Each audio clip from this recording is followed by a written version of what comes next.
if you want to have a lunch,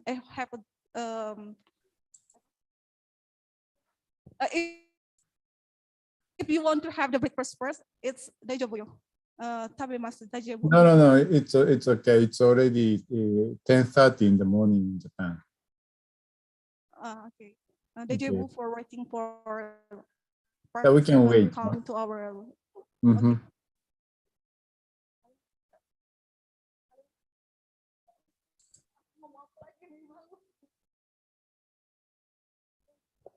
Okay, Sensei.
In Faculty of Economics, Universitas Sriwijaya,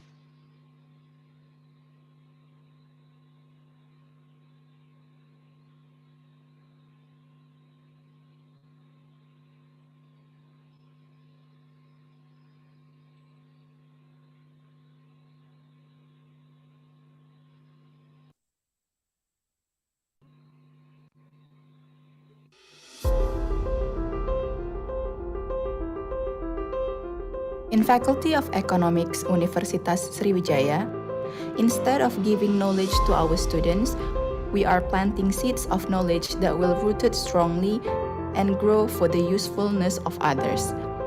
Faculty of Economics was established under Universitas Sakyakirti on 31st October 1953.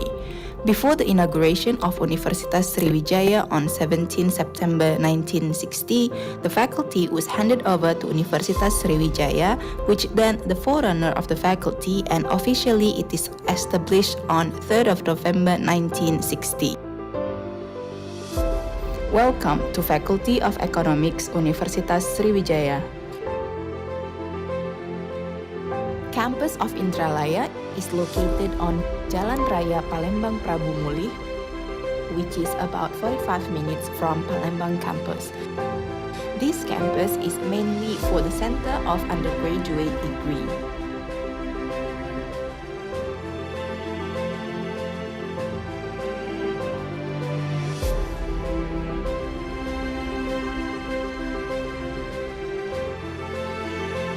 Campus of Palembang is located in the center of Palembang city and mainly for undergraduate and postgraduate degree.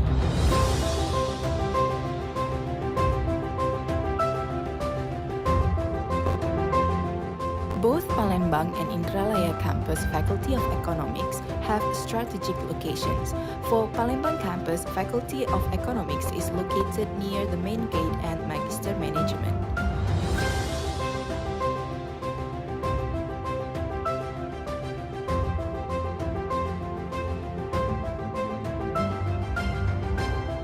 And for the Indralaya campus, the campus is located near library, bus station, rectorate building, and the university mosque.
Other facilities available for the students such as student center, library, student dorms, sport facilities, gardens, canteen, and auditorium which can be used for students' activities. Besides studying formally inside the class, Faculty of Economics also provides students with many activities to develop their skills which will be useful for their future.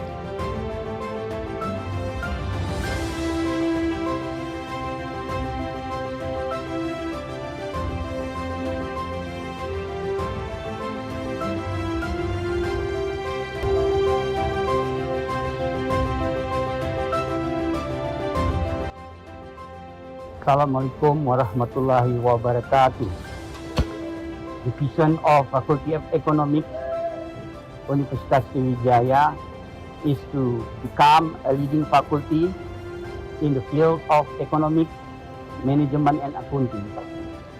We organize and develop higher education, research, and community service in an effort to produce educated people who can apply and develop science and technology in the field of economics, management, and accounting. And we also organize coaching and develop in the talent, interest, rationing, and welfare of students, as well as cooperating with other institutions, both internationally and nationally. Let's join the Faculty of Economics, Universitas Sriwijaya campus, proactive, visionary, productive, synergic, and competent. Wassalamualaikum warahmatullahi wabarakatuh.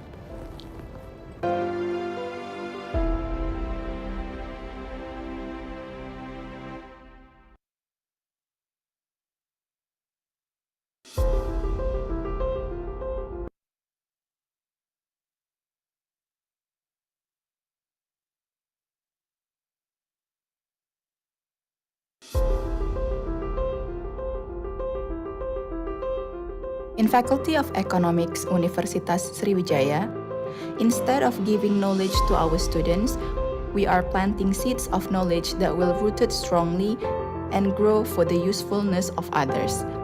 Faculty of Economics was established under Universitas Sakyakirti on 31st October 1953. Before the inauguration of Universitas Sriwijaya on 17 September 1960, the faculty was handed over to Universitas Sriwijaya, which then the forerunner of the faculty, and officially it is established on 3rd of November 1960. Welcome to Faculty of Economics, Universitas Sriwijaya. Campus of Indralaya is located on Jalan Raya Palembang Prabu Mulih, which is about 45 minutes from Palembang campus.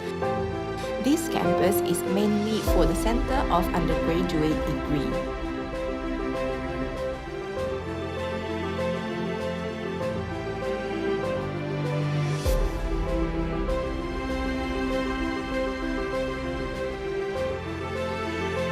Campus of Palembang is located in the center of Palembang city and mainly for undergraduate and postgraduate degree.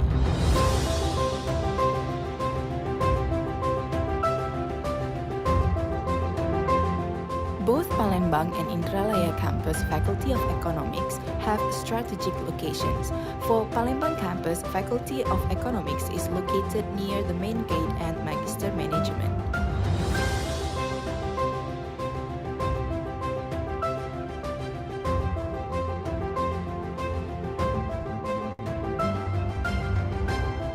And for the Indralaya campus, the campus is located near library, bus station, rectorate building, and the university mosque.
Other facilities available for the students such as student center, library, student dorms, sport facilities, gardens, canteen, and auditorium which can be used for students' activities. Besides studying formally inside the class, Faculty of Economics also provides students with many activities to develop their skills, which will be useful for their future.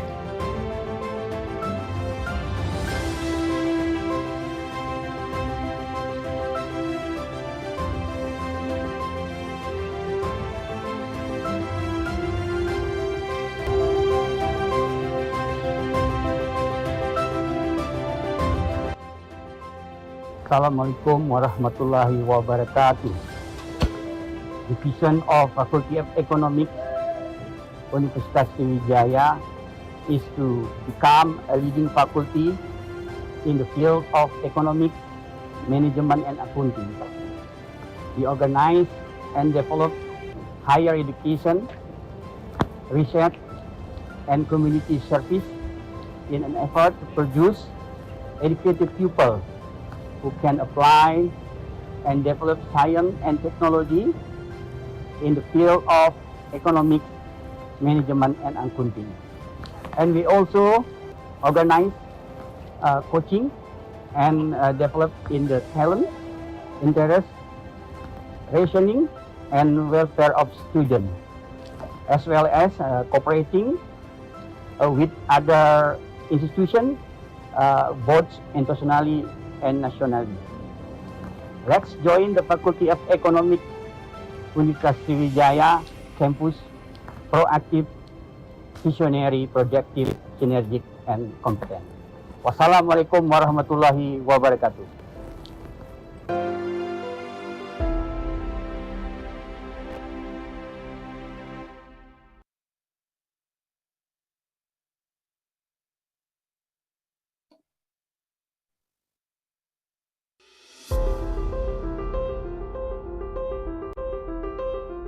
In Faculty of Economics, Universitas Sriwijaya, instead of giving knowledge to our students, we are planting seeds of knowledge that will rooted strongly and grow for the usefulness of others. Faculty of Economics was established under Universitas Sakyakirti on 31st October 1953.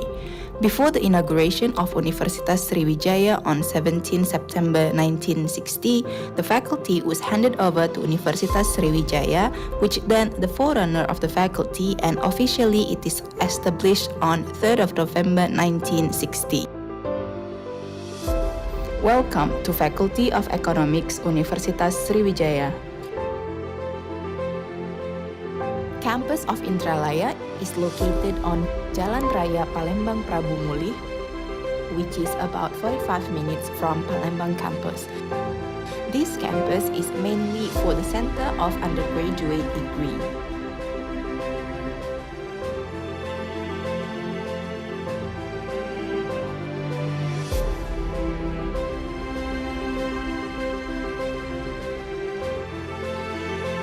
Campus of Palembang is located in the center of Palembang city and mainly for undergraduate and postgraduate degree.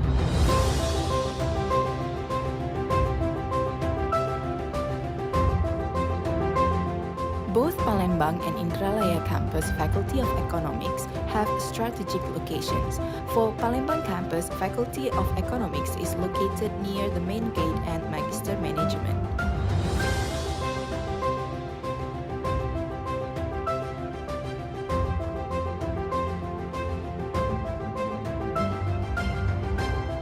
And for the Indralaya campus, the campus is located near library, bus station, rectorate building, and the university mosque.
other facilities available for the students such as student center, library, student dorms, sport facilities, gardens, canteen, and auditorium which can be used for students' activities. Besides studying formally inside the class, Faculty of Economics also provides students with many activities to develop their skills which will be useful for their future.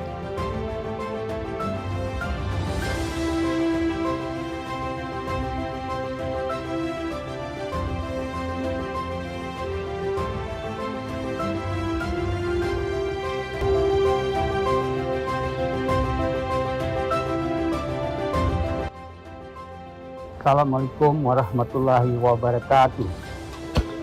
The vision of Faculty of Economics, Universitas Sriwijaya is to become a leading faculty in the field of economics, management, and accounting. We organize and develop higher education, research, and community service in an effort to produce educated people who can apply and develop science and technology in the field of economics, management, and accounting.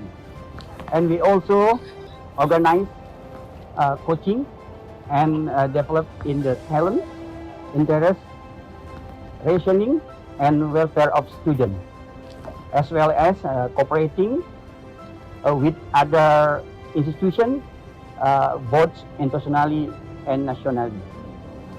Let's join the Faculty of Economics, Universitas Sriwijaya campus, proactive, visionary, projective, synergic, and competent. Wassalamualaikum warahmatullahi wabarakatuh.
Ya.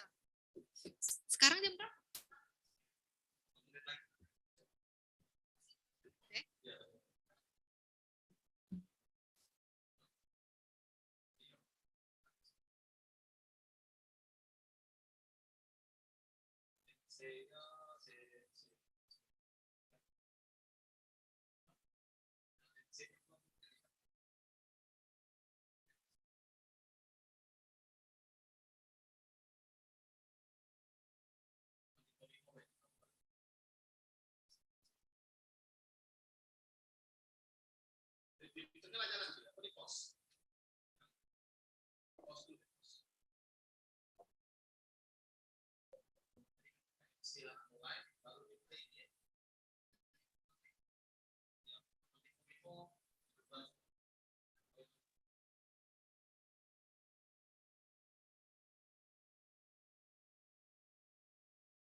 Moshi Sensei.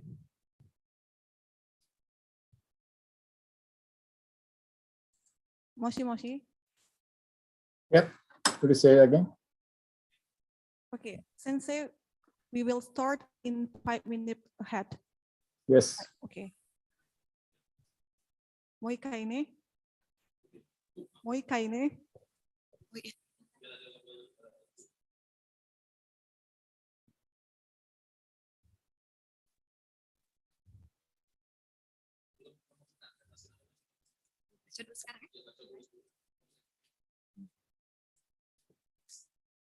Good morning.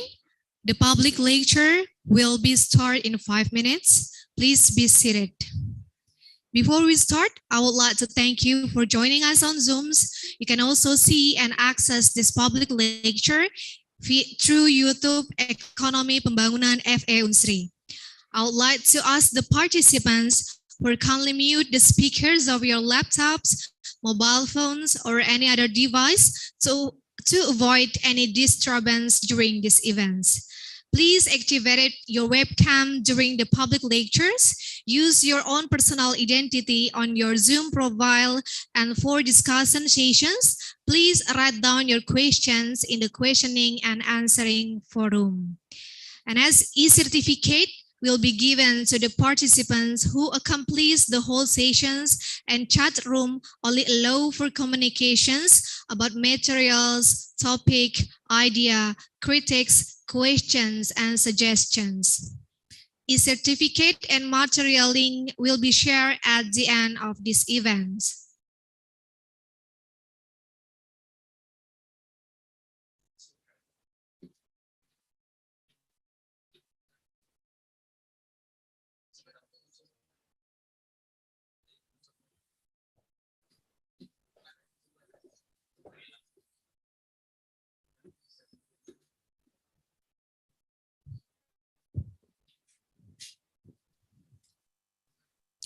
The Honorable Dean of Economic Faculty, Sriwijaya University, the Honorable Keynote Speaker, Professor Nobuaki Hamaguchi, the Honorable all lecturers of Economic Faculty, Sriwijaya University, the Honorable ladies and gentlemen.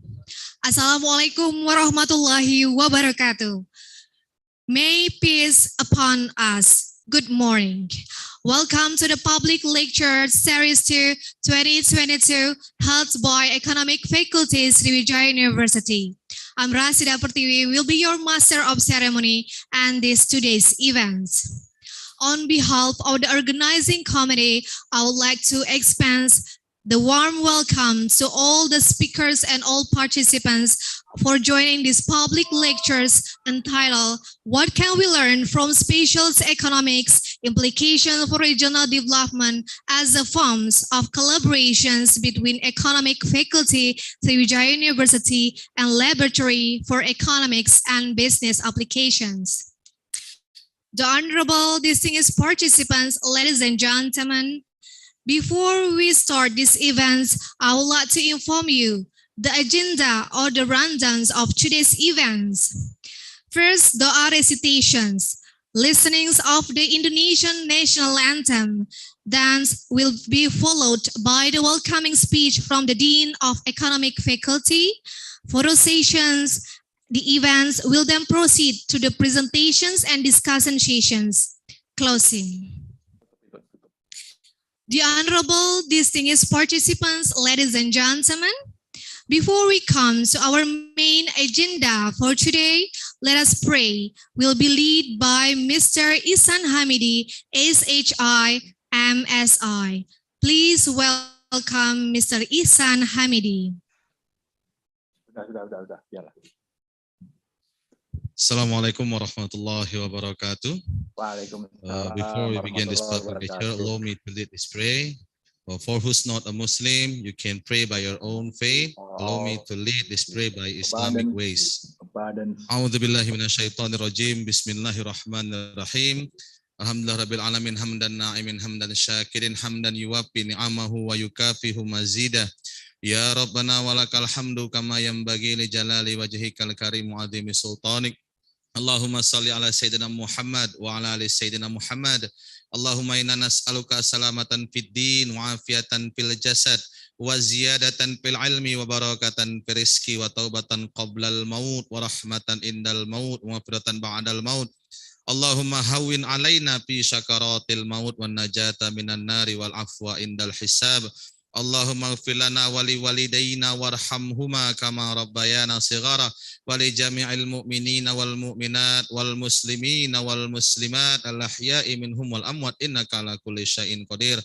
Allahumma anfa'na bima 'allamtana wa 'allimna ma yanfa'una. Allahumma ja'alna fi kulli imtihanatina minan najihin salimin sabirin wa mumtazin. Allahumma akhtimna min hadhihi dunya wa min hadhihi al-jami'ah bi husnil khatimah wa la takhtimna minhuma illa bi husnil khatimah.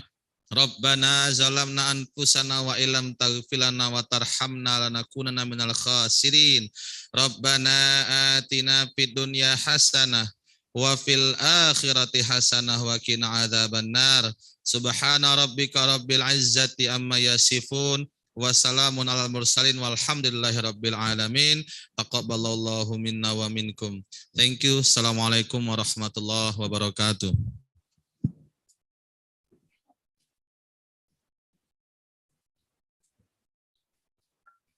Thank you, Mr. Ihsan Hamidi, for leading us to pray.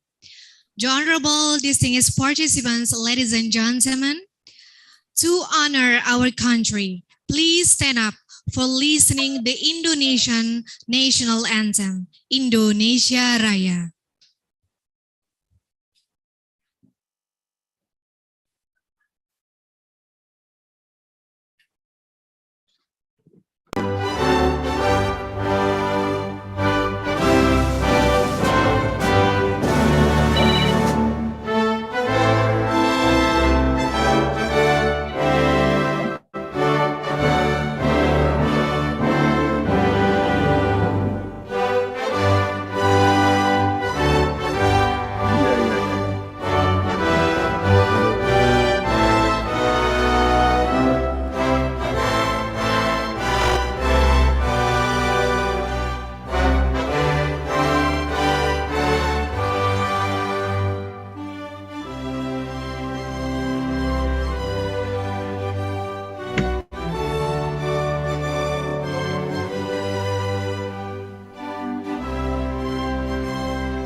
Thank you.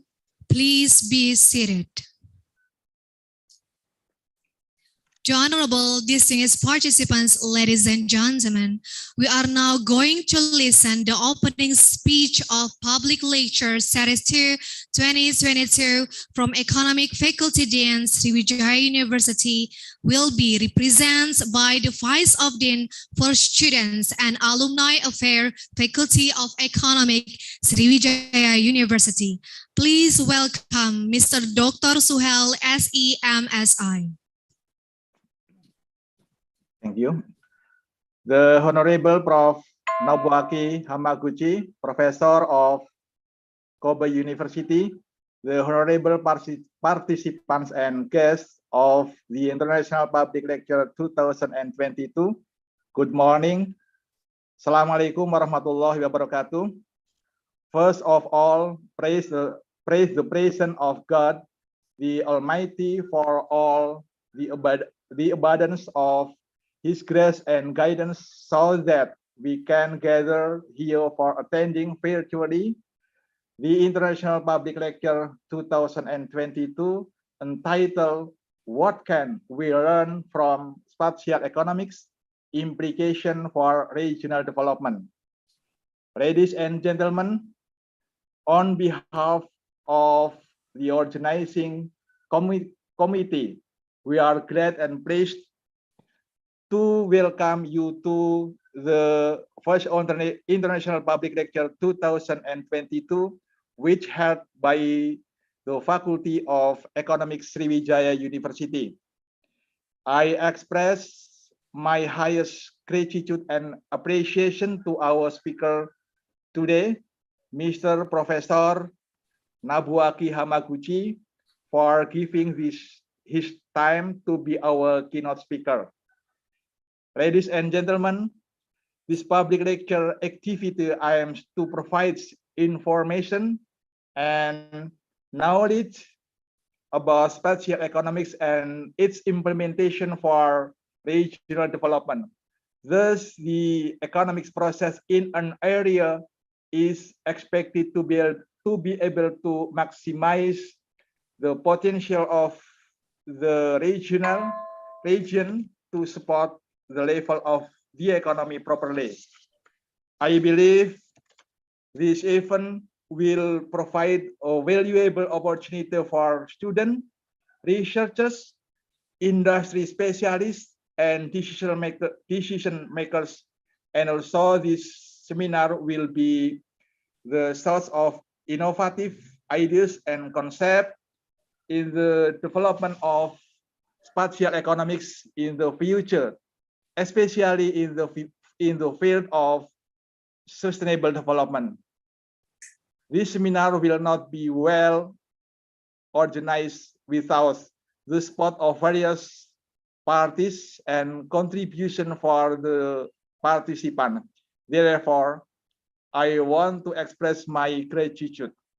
Ladies and gentlemen, finally, through this public lecture, let us extend the knowledge and cooperation among all stakeholders in regional development fields, especially in South Sumatra province and generally in Indonesia, to build a better economy. Thank you so much. Assalamualaikum warahmatullahi wabarakatuh.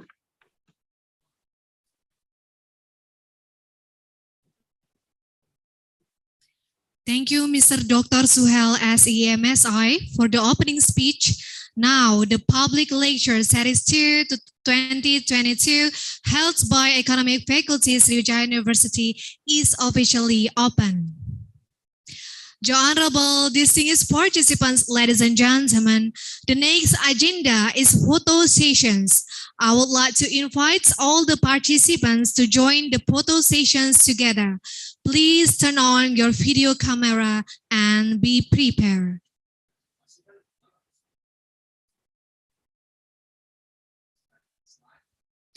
First slide.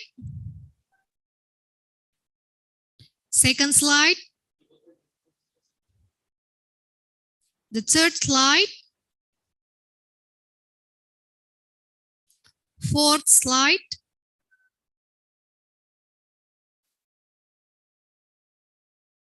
Fifth slide. Thank you. The honorable distinguished participants, ladies and gentlemen, we are now continuing our agenda to the next agenda, that is to hear the presentations from Professor Nobuaki Hamaguchi, Professor Research Institute Economics and Business Administrations, Kobe University. The keynote speech will be moderated by Ms. Vini Dwi Melini, SEMIS. But before we come to our main agenda, let me read at glance the bio of Ms. Vini Dwi Melini, SEMIS. She is listed currently as a lecturer of Economic Faculty, majoring Economic Development, Sriwijaya University.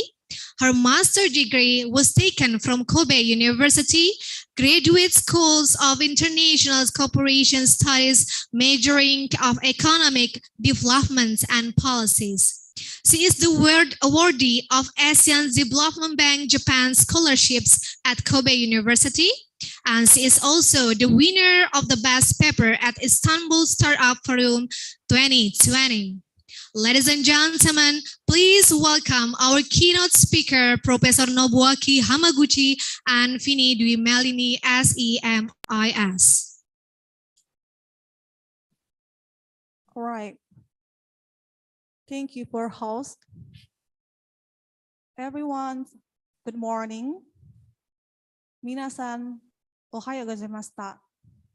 Honorable, our speaker today, Professor Nobuaki Hamaguchi, respectable, the Dean of Economics, represented Vice Dean Dr. Suhel, respectable Head of Economy Development Department, Dr. Muklis, honorables, host and also MC, and honorable all the lecture, faculties member, students, and all participants. First of all, I would like to thank to all participants for attending the public lecture in this morning. Welcome to Public Lecture Series 2 with the topic, What we can learn from spatial economics, implications for regional developments. This public lecture is held by Economy Development Department in cooperation with Laboratory for Economics and Business Applications. We hope with attending this scientific lecture, we are able to learn and share about spatial economic knowledge and its impact on the regional economics. I am Vini Dwi Melini. I will be serving as the moderator today. Ladies and gentlemen, before we start to our main agenda, I would like to cover some information about our lecture. Speaker will be presenting in the 40 minutes, but please for all participants to mute your microphones during presentations. We also open question and answer section in 40 minutes, and everyone welcome to ask. You have the opportunity to ask the professor directly, but you have to share you already raise hand before asking. But if you're a little bit shy to ask the professor, you can leave your questions on the chat box on the Zoom platform. Ladies and gentlemen, starting our main agenda, I would like to read a resume from our speaker. Our speaker today, Professor Nobuaki Hamaguchi. He worked as professor at Research Institute for Economic and Business Administrations at Kobe University. Not only being a lecturer, he also had professional career as consultant in many institutions and also NGO. He worked as consultant at the 4 World Banks in 2007 and JICA Research Institute in 2019. He started his academic career when he worked as researchers at Institute of Developing Economy JETRO. As long as working at Kobe University, he already served as deputy director and also director. Now, Professor Hamaguchi also worked as program director of regional economies and faculty fellows at Research Institute of Economic Trade and Industry. For educational background, he obtained his PhD degree in regional science at University of Pennsylvania, United States, America. His research interests are economy development, spatial economy, and other fields. Professor Hamaguchi was honored to get some research grants in many fields. He received in 2018 up to 2022 in challenge listed categories. He also collected numbers of published work, and his most current published work he published in JK Ogata Sadako Research Institute for Peace and Development in this year. Other notable work have been published in the Oxford University Studies and Cambridge University Press. Ladies and gentlemen, we welcome to our speaker, Professor Nobuaki Hamaguchi. Professor Nobuaki Hamaguchi, are you with us? Yes, can I start? Thank you. Okay, I can see you. Okay, Ms. Vinnie, my dear former student. All right. Thank you very much for a very kind introduction. And Professor Suhel Unsuri and the faculty member of the Department of Economics, or a faculty of economics of Srivijaya University. Thank you very much for inviting me to give a lecture. I feel very honored, and it is really a privilege for me to have this opportunity to share my views with scholars and students of the Faculty of Economics of Srivijaya University this morning. I am happy to have a large number of turnouts this morning. Thank you for your participation. One of the keywords of my lecture today will be diversity. I always keep in mind that diversity is fundamental for a sustainable balance of any kind of systems. Diversity is also a source of the creation of new ideas and values, which lead us to social progress and enhancement of our well-being. I admire that Indonesia raises the national motto of the unity in diversity, where people from many different cultures, backgrounds live in peace, sharing prosperity and promises for the future.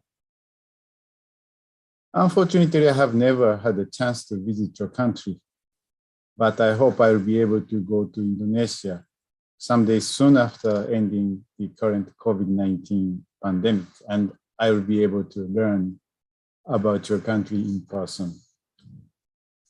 Let me start my presentation. I will share my screen. I hope you can see it. Okay. Let me start by saying what is spatial economics. Okay. This is the spatial economics is the subject of my study, my presentation today. Okay, space, the life's final frontier. Okay. These are famous words from American TV show Star Trek, as you know. Of course, I will not be talking about outer universe and spaceship today.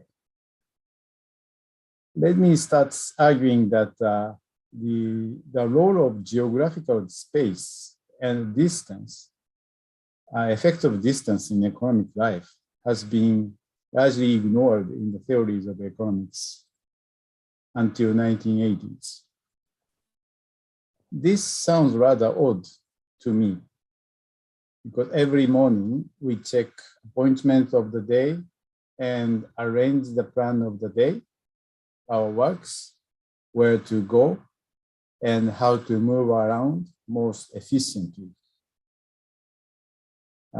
The effect of the space is also evident in the society as a whole, because economic development has always been geographically uneven. So there are many, some places which are highly developed and concentrating the most important economic activities, and while leaving other regions as some region as a agricultural hinterland, and other region as just a vacant land. But researchers in economics had ignored space for a long time. There are many questions that should be asked to understand the critical features of the economic life, such as where firms are located, where firms live and commute to work, how goods and services are delivered across location. These questions, I think, is a fundamental to understand the mechanics of economics. But there are several technical difficulties to deal with these problems because the space presents complex problems to solve. Principally, how do we characterize an equilibrium of a spatial structure?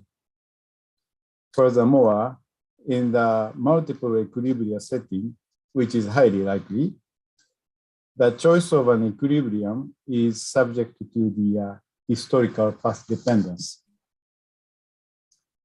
These difficulties comes from a strong endogeneity between critical variables, such as variables depend with each other and creates a lock-in effect of self-reinforcing cumulative process of spatial agglomeration. Since 1990s, spatial economics present a formal theory with location, transport, and land into economics.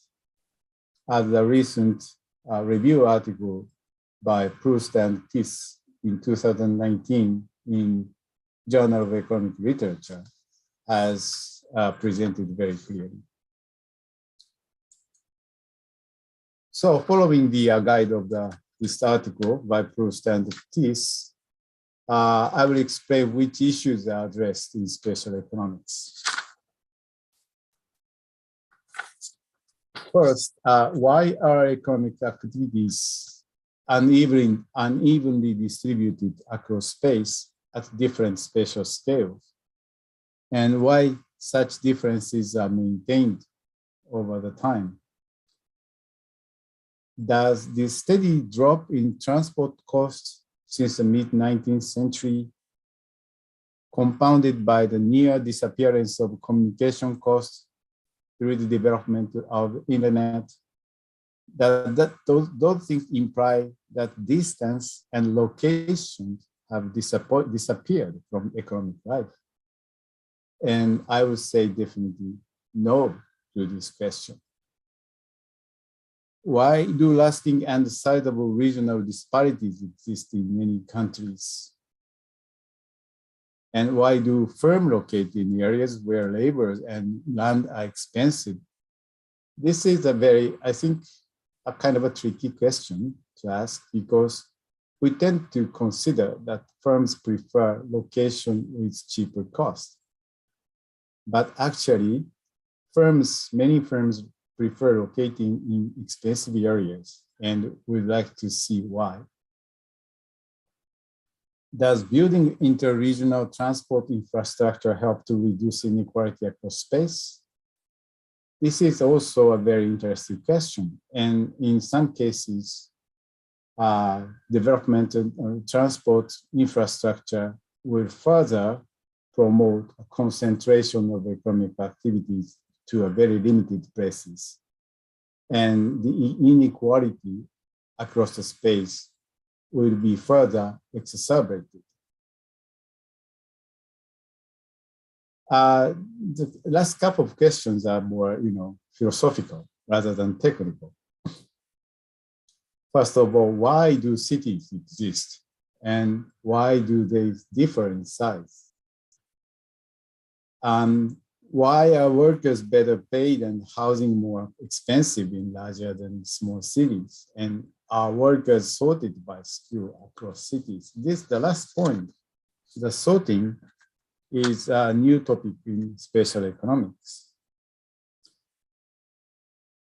This is to argue that the more highly skilled workers are concentrated in large cities.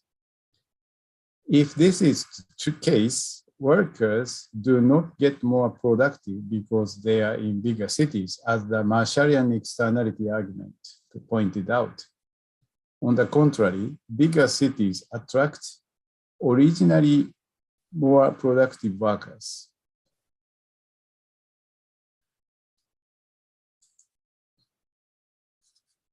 So next slide shows why should we care more about the spatial economics. So I have already argued that both transport costs and communication costs have dropped significantly. But then there's a space to matter. The point is, economic activities are still or even more concentrated in limited places in the world and in the country, promoting emergence of global metropolises, such as Tokyo and Jakarta. And Robert Lucas, the famous economist in 1980s, 70s, he wrote in a very famous paper in Journal of Monetary Economics titled The Mechanics of Economic Development. He pointed out that what can people be paying Manhattan or downtown Chicago rent for, if not for being near other people? So the attraction is just to being near other people. And for that sake, people are willing to pay very high rent or apartment rental in Manhattan or in downtown Chicago. Okay, this is the one of answer to the previous questions, why firms will want to pay higher rents, okay? Because the answer will be firms are attracted to be near to the most talented people.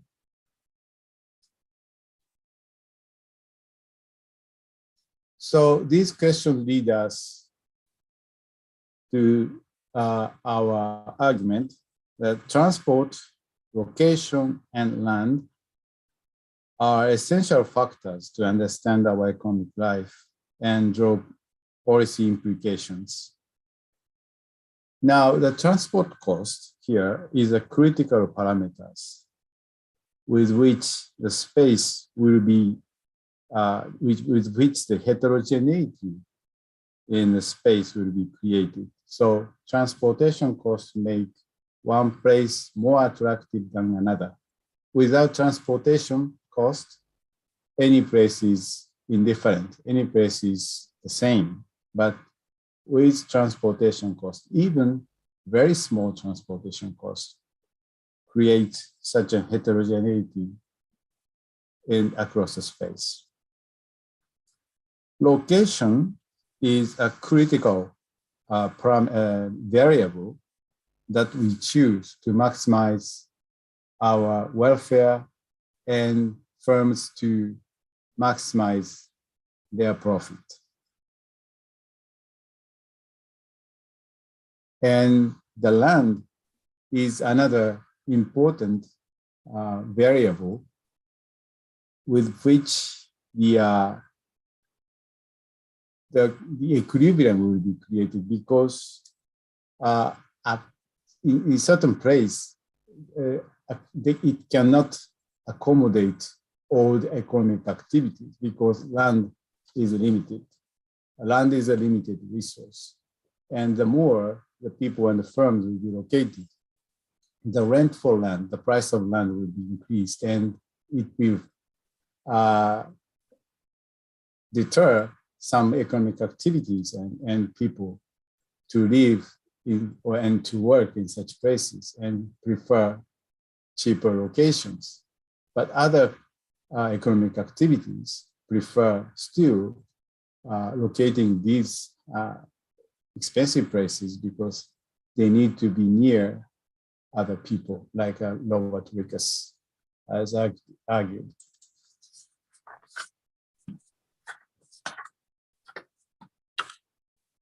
So the next couple of slides will describe how the mechanism of spatial economics work, I will explain the main points by using this diagram on the right-hand side.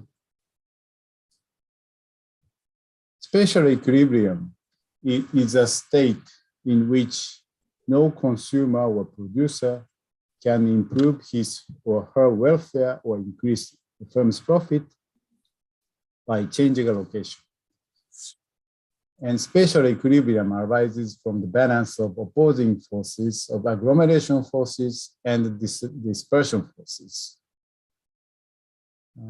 It forms a stable spatial structure by the balance of these mutually opposing forces. In this way, a spatial structure is understood as a result of self-organization from economic interactions in the market, which is not only determined by external factors such as natural geography and history, historical instances, I say.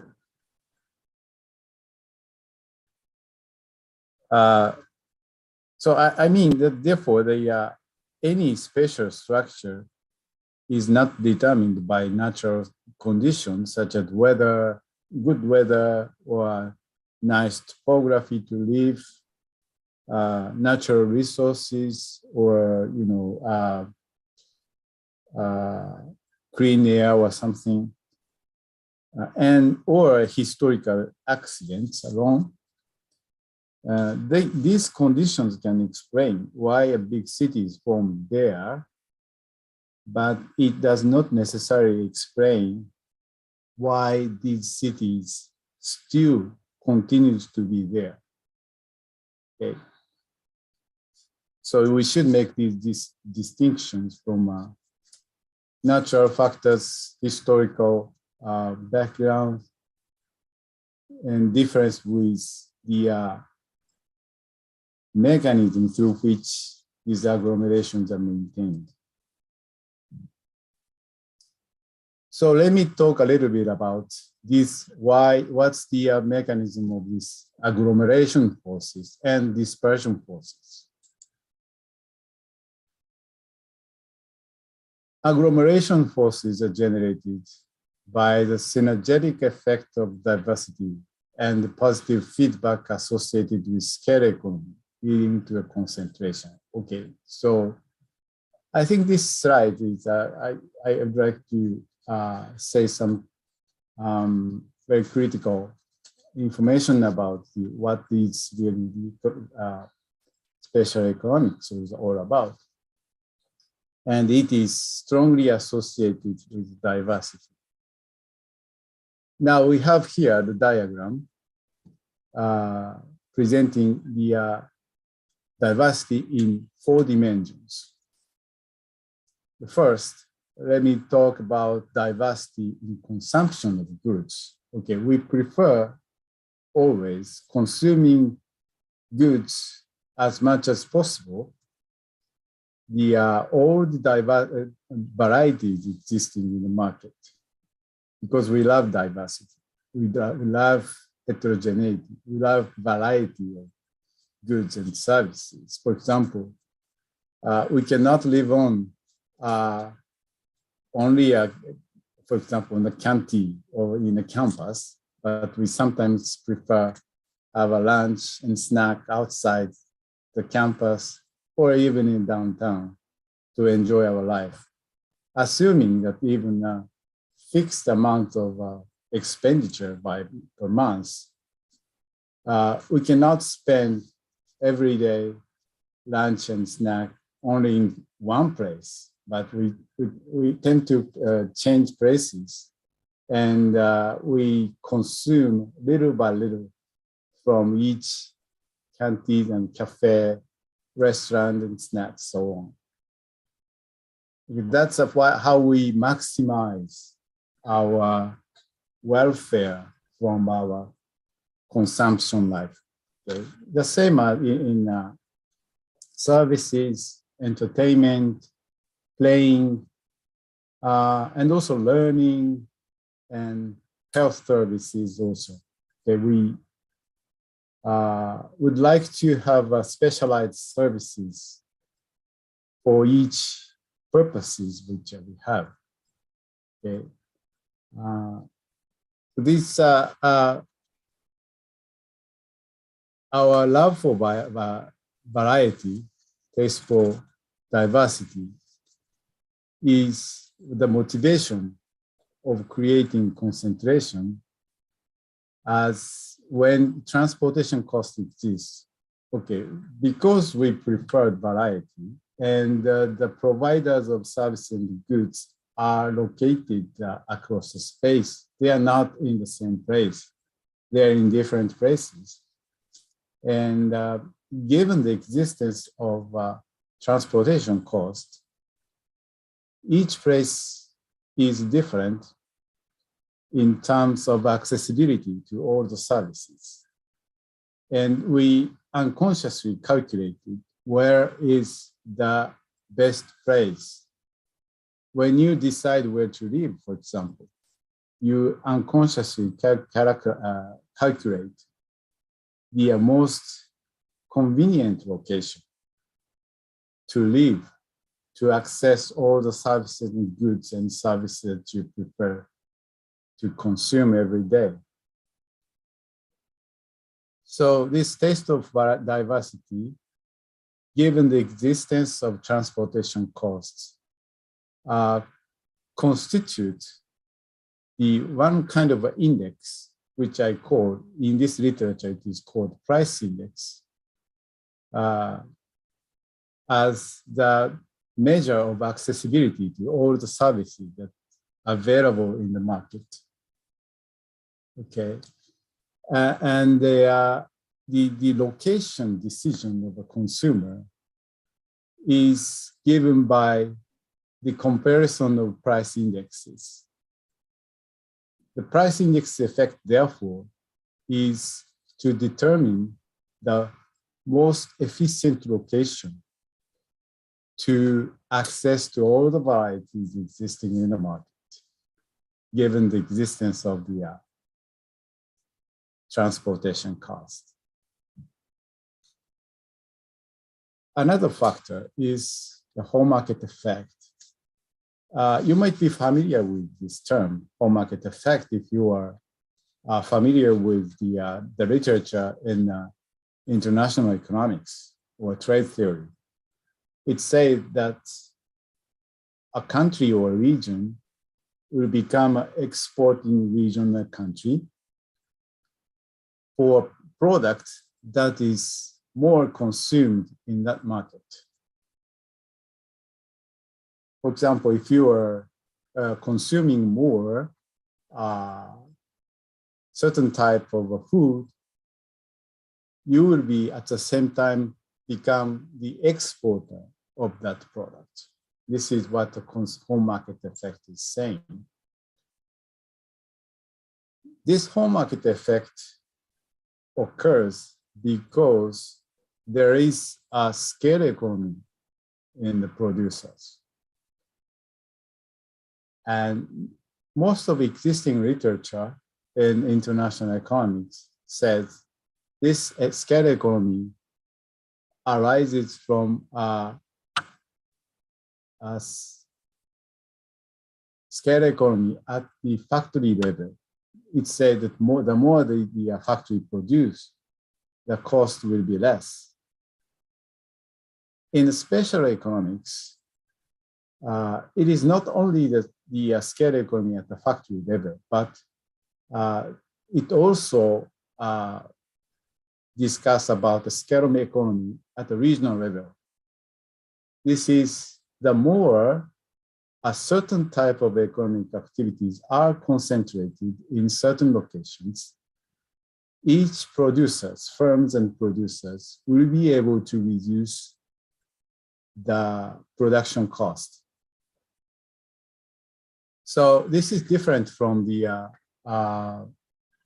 original scale economy at the factory level, because factory level economy, scale economy, is about the production scale at one factory.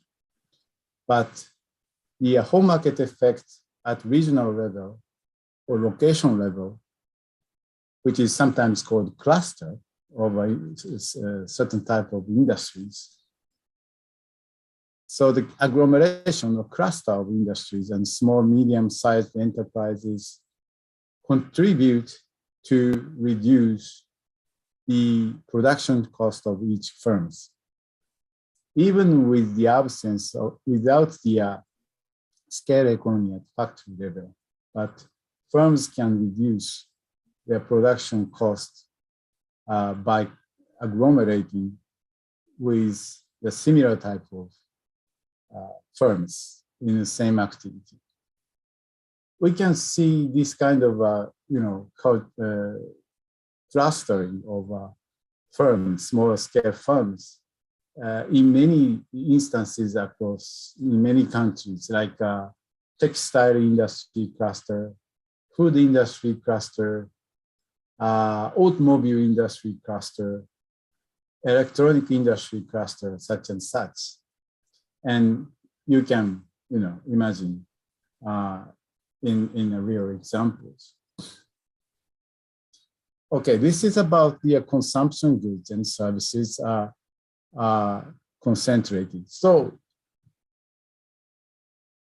consumers will prefer to locate where the consumers can access more easily to producers. Okay, let's say in Tokyo, okay, in Japan, the biggest city, people living in Tokyo can access to all kinds of amenities, all kinds of entertainment, all kinds of services at the walking distance, for example, or using public transportation easily. Okay, that will reduce the accessing costs of their consumption in goods and services. So people will like to live in Tokyo for that reason, because the cost is lower.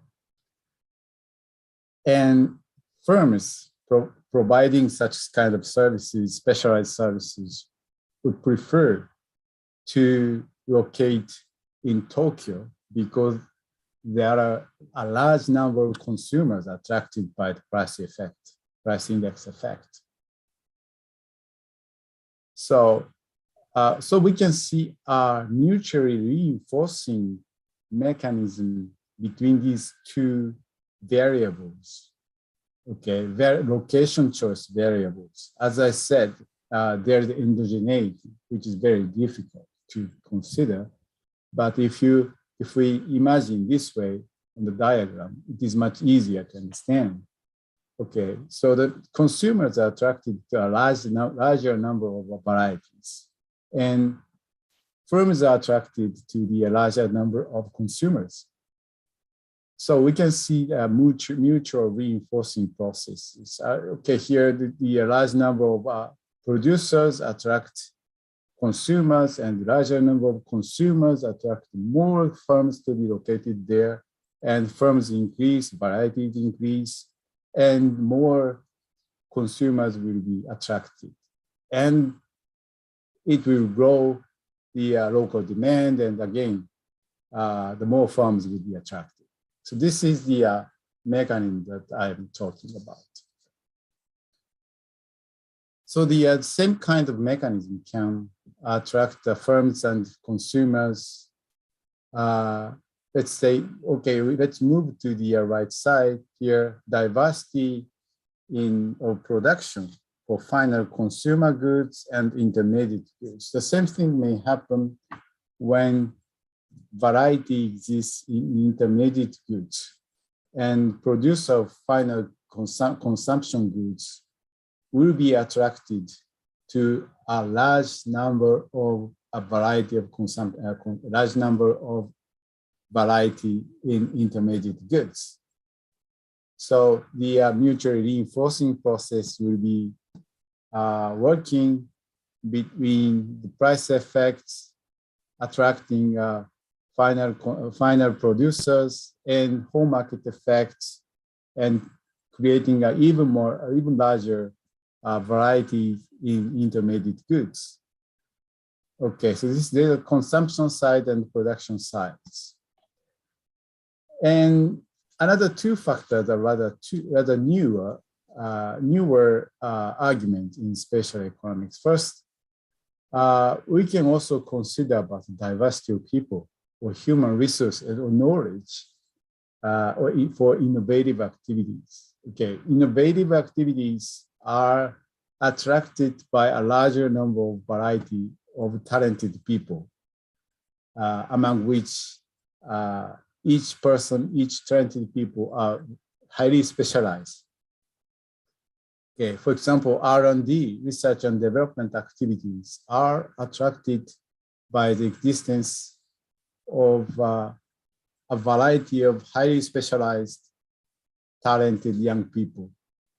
So we can explain by this way the existence of, for example, the Silicon Valley around the Stanford University. There are many instances of this kind, high-tech cluster generated near the universities and research institutes. Here in Kobe, we have recently been developing a biomedical cluster across the Riken National Science Laboratory located here in Kobe with the very high-powered supercomputer and biochemical laboratories. And so this is a kind of a new phenomenon, in city, creating a new kind of firm agglomeration. Finally, we have here at the bottom, the diversity of public services, institutions, and infrastructures also attract consumers and people because it will facilitate the living. Diversity of public services has been very critical in recent health crisis with the COVID-19. And the bigger cities could deal with highly specialized healthcare services compared to regional smaller cities. And the transportation infrastructure is also a very attracts large number of crowds in big cities. Institutions, services, museums, public offices, and providing a greater number of services which is not available in smaller cities. This diversity of public services also is a source of attraction in bigger cities.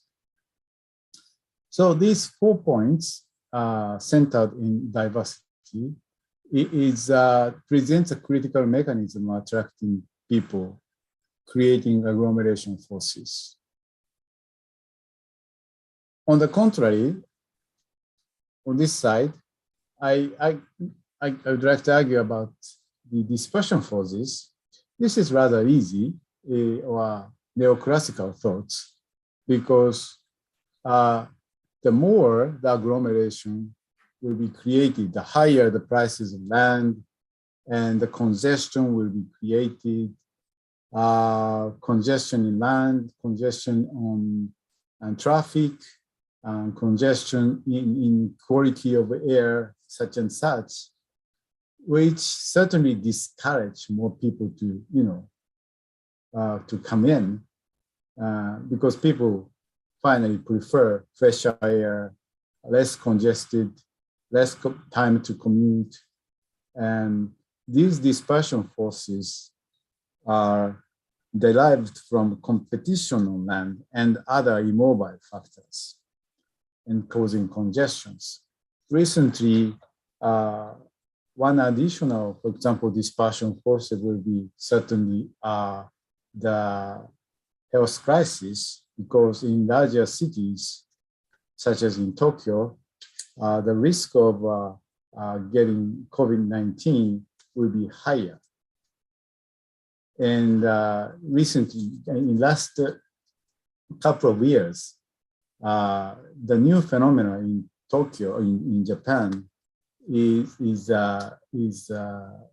diminishing population in Tokyo area. As I will explain shortly, Tokyo has attracted population over the almost 30 or 40 years in last 40 years. But finally, because of the shock in the COVID-19 and all the problems related to the pandemic, finally inducing people to live outside the urban area, prefer living in countryside and working remotely. Of course, the remote communication technology such as this, the Zoom or emails and SNS will certainly facilitate this kind of a new type of works.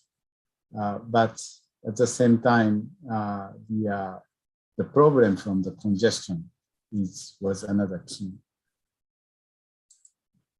So the spatial structure will be created this way from the balance of the agglomeration forces and dispersion forces. And in many cases, the agglomeration force is much greater than dispersion forces and creating the so-called core and periphery structure. Core accommodating large number of manufacturing and service activities, urban activities, and periphery consisting of basically agricultural activities.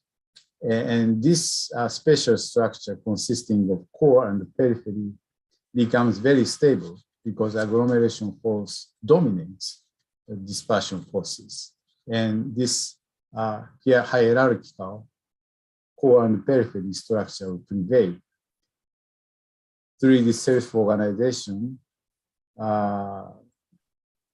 derived from the economic interaction of firms and consumers. But this is not the end of the story, okay? So once the spatial structure will be established like a core and periphery structure, but this structure will continuously affected by gradual changes, environmental changes, such as transportation, information communication technology development, production technology development, and industrial structure change. And also the economy will undergo the populational and demographic dynamic change. Currently, Japan has already been in the process of population declining. So it is much easier to understand the development and urbanization in the process of demographic growth or population continuously growing, and then large metropolitan area will emerge. But it is rather not so straightforward to understand what will be the consequences of population decline and aging to the spatial structure, whether the Tokyo monopolar system or large core periphery structure in Japan could be maintained or should be dissolved to a more dispersed structure. This is still an open question. We don't have a clear answer to that. But these gradual environmental changes always continuously affect the once stable spatial structure. But this spatial structure, like a core periphery, will be maintained for a long time although these are gradual environmental change occurs, because this phenomena is, we call this phenomena the lock-in, because it is, fixed as a stable structure, resistant to a gradual environmental change until the external environment change reaches a critical level and disbalanced agglomeration and dispersion forces. So at certain moment of time, because after the gradual environmental change continues, the change will occur very suddenly, okay? Or this kind of a lock-in effect, unlocking the stable structure will occur because of the large-scale external shock, such as what we are seeing today as a consequence of the pandemic, the effect on Tokyo's metropolitan area, as I explained. It also happened to, because of the natural disaster, okay, many people have been displaced from affected region to evacuate to the safer places.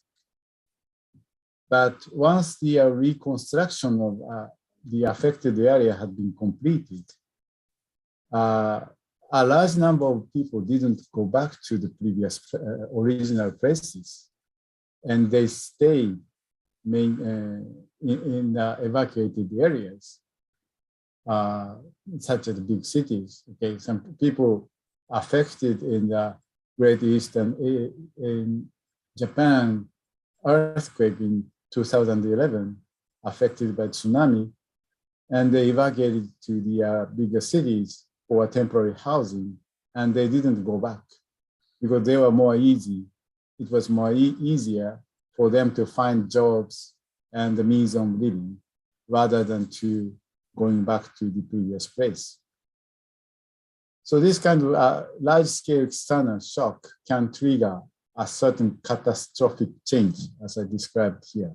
Catastrophic change means a large-scale changes in structure, okay, from core periphery to a dispersion, such as this kind of a structural change may occur, can be triggered by a large-scale external shocks or accumulated gradual environmental change reaching to a critical level. So because the spatial structure will become unstable and transit to a new structure from these changes, the choice of new structure is constrained by the previous structure. This is called historical path dependence. And okay, so instability leads to the next new structure from path dependence and self-organization, again, creating a different type of balance of agglomeration force and dispersion forces and creating a new structure. So this process will continue uninterrupted. Okay. So the spatial structure is always transforming because of the internal mechanism and external shocks.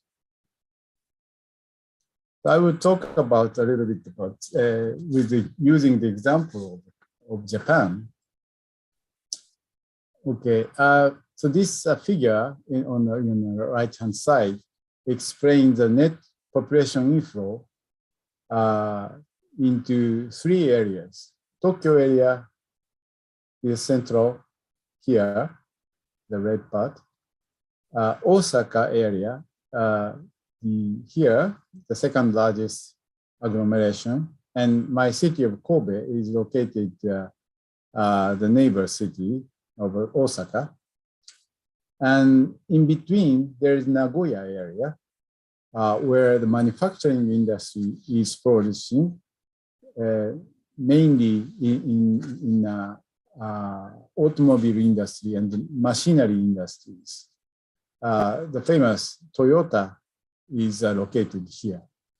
Okay, so it's the largest agglomeration of cluster of automobile industry is located in Nagoya area. So Nagoya area exports a large number of automobiles and machineries to the global market from the port of Nagoya.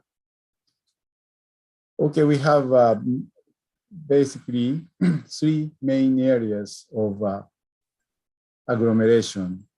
Starting from 1954, this is the period of high growth, high economic growth period in Japan.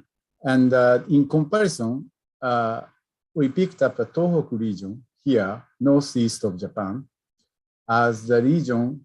Okay, this is the zero line, okay, the bottom line, and the negative here explains that this Tohoku region, among other regions in Japan, was providing labor force or exporting labor forces to these three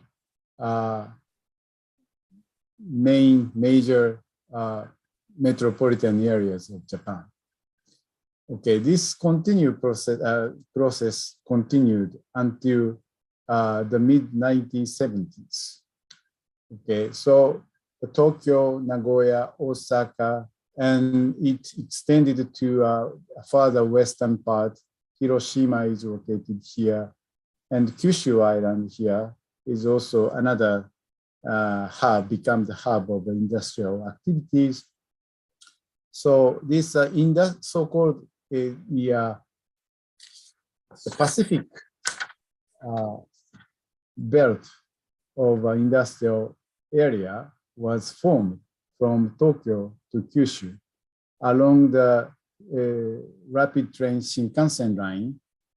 Okay, and so not only Tokyo, but there's a belt area was formed, and absorbing the people from countryside to this belt area. And this agglomeration realized the high growth, rapid industrialization, higher productivity in this agglomerated area. So this is a process of a post Second World War period, high growth, rapid industrialization period in Japan. So you can see the high growth is accompanied by agglomeration, concentration of economic activity. So growth and agglomeration progressed side by side. Things has been changed since the mid-1970s because the cost of production in this concentrated area has become higher, and the moderate population growth. The population growth has become moderated. Okay. The less people could be provided from the countryside to the main urban area. So the rural area does not have any more the pushing power of labor force towards the metropolitan areas. The pushing force become weaker because of the lower population growth rate since the 1970s. And Japanese manufacturing has become more focused on manufacturing export. And for the sake of the lower cost of production, many production plants were moved from these major urban areas to a more rural areas. So factories have been dislocated from Tokyo to Tohoku and southernmost Kyushu areas. And this certain dispersion was helped by the infrastructure development. of the rapid train and highway construction across the Japanese mainland. Okay, and this process was accompanied by this dispersion process is accompanied by medium economic growth. As you can see, Osaka area and Nagoya area anymore don't attract population from outside, but only Tokyo was attracted. Because in this period, Tokyo had started to concentrate large companies' headquarters around the Tokyo area. So this workers' migration has now shifted from a countryside to belt area, and it shifted to the migration of highly qualified workers from a bigger city, such as from Osaka to Tokyo, because headquarters of big companies has moved from Osaka to Tokyo. And the construction of Shinkansen and rapid rail, and the shortening of the time of the travel from 4 hours to 2.5 in almost in 20 years has certainly facilitated the transfer of headquarters from Osaka to Tokyo. So the Osaka has already become the one-day business area from Tokyo. So in the most recent period, in the third cycle, the most recent time, Tokyo continued to attract people, especially for the highly educated workers in Tokyo area. Because Tokyo now is the center of innovation and scientific activities and higher educations.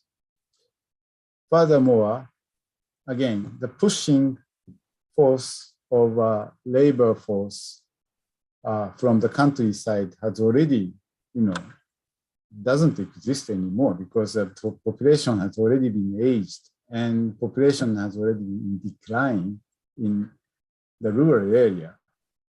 The rural area is now suffering the very small number of young people. And the manufacturing hollowing out, which occurred in the second cycle, in search of cheaper labor, the factories have already moved from the countryside to overseas locations, and mainly in Southeast Asian countries and China. And so the factories have already moved, so the lack of employment is a very serious problem. And the people of higher education background has moved to Tokyo, because only in Tokyo, such kind of a knowledge-based activity has been concentrated. And the economic growth level is very low in Japan, and but it is now accompanied with Tokyo monopolar concentration. So as I said, Tokyo has been attracting people from now first from countryside and now from all over Japan, including the other major metropolitan areas. This is the figure. Okay, this is Tokyo. This is Tokyo Special District Zone, the main core downtown of Tokyo, business district. These white parts. Okay, this is Tokyo Bay. So it's a sea. And this part is a Tokyo local government area, and surrounded by the Saitama Prefecture, Kanagawa Prefecture, and Chiba Prefecture, the three main residential areas for the Tokyo metropolitan area. Now, back in 1955, this colored area represents how many people are commuting from each region to Tokyo special district zones. the darker area represents, the darkest area represents more than 20% of residents are commuting from this area to Tokyo Special District Zone. So we have some larger, okay, here, darker areas here, okay. But the area has been restricted almost inside the 50-kilometer radius from the Tokyo Special District Zone. Now this zone has been expanded in 2000 as beyond this 50-kilometer radius. So as you can imagine, as a country as a whole, Tokyo is now attracting a large number of people, and inside the Tokyo metropolitan area, the agglomeration has been expanding. Okay, so dissolving the fringe or the end of the Tokyo metropolitan areas to further locations to the north and to the west and to the east. Okay, so the darker area also expands. The more people are commuting from countryside to Tokyo. It is said that the average commuting time now is in Tokyo area is about 50 minutes in a crowded train. So 50 minutes is not very much high, but so 28% of people are commuting between 40 to 60 minutes. But also this is 28%. But another 27% commute from 6 to 19 minutes from just one trip. So it's a very long distance in a packed train and causing huge diseconomies or disamenities to the working population. I personally ended up living in Tokyo because of this this problem of long distance commuting. So now I'm very happy that I can come to my university in 30 minutes in a not crowded, very, vacant, almost vacant train. Good. Okay, let me say to conclude my discussion, some general implication from spatial economics. As the population concentrate more, as I said previously, to Tokyo area in Japan as a whole, the more dispersion within the Tokyo area occurs beyond the 50-kilometer radius, as I said in the previous slides. and in the previous another slides, I argued that the more transportation and communication technology develops, economic activities agglomerate at the global level or country level as a whole, and dispersion occurs to a wider area at the Tokyo metropolitan areas and local level. These processes develop concomitantly. So it's at the same time, the agglomeration at the global scale and dispersion at the local level. These two processes develop at the same time. If the process one does not occur, I mean the global agglomeration does not occur, the country lacks the density necessary for higher productivity. But now, if the process two, the dispersion at the local level does not occur, the agglomeration area suffers productivity loss because too much concentration, and people feel less amenity from concentrating due to congestions and faces a limitation for further growth. So these two processes should occur at the same time. This is general implication from the spatial economics. As I said, okay, important factors are agglomeration caused by transportation and communication technology. So this communication transportation technology is a key parameters to bring about the economic agglomerations. And people choose locations spontaneously, firms and consumers, and forms an agglomeration as the transportation and communication technology develop. So we can see a global scale, the concentration of people as the transportation cost decreases. But in a local level, we can see the dispersion of the people because of the congestion. That is the third variable that we paid attention to, which is the land.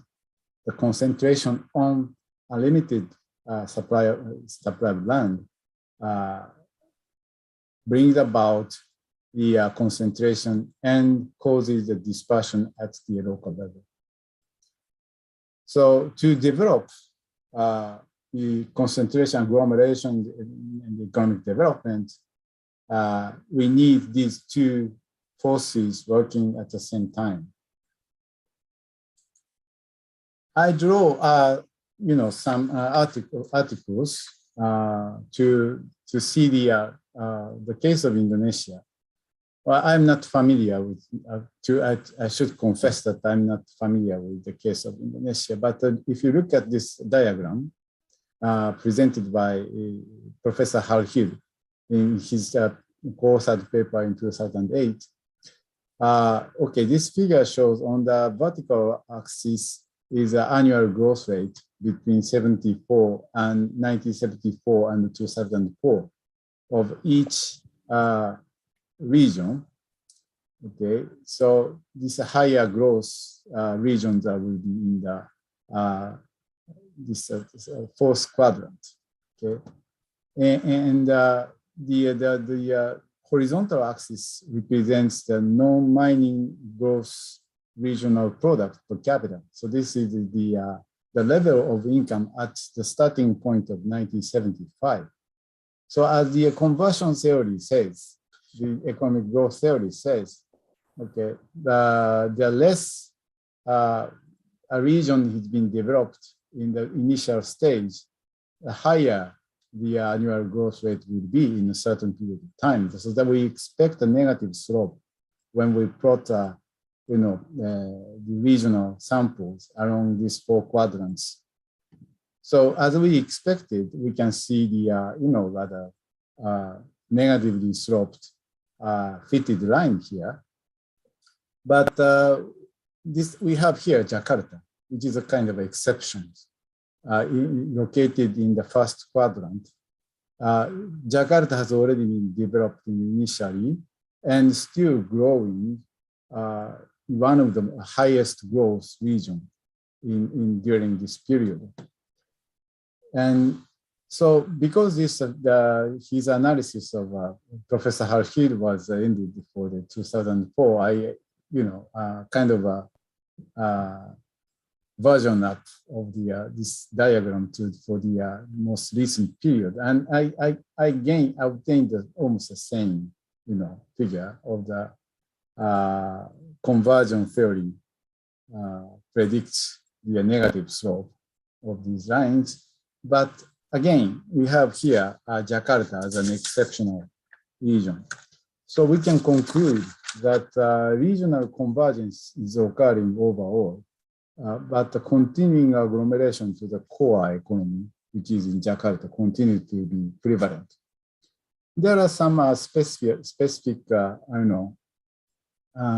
factors that are affecting, for example, Riau Islands is experiencing a very rapid manufacturing investment and experiencing a high growth in recent period. And the petroleum-dependent regional economies are rather slumping.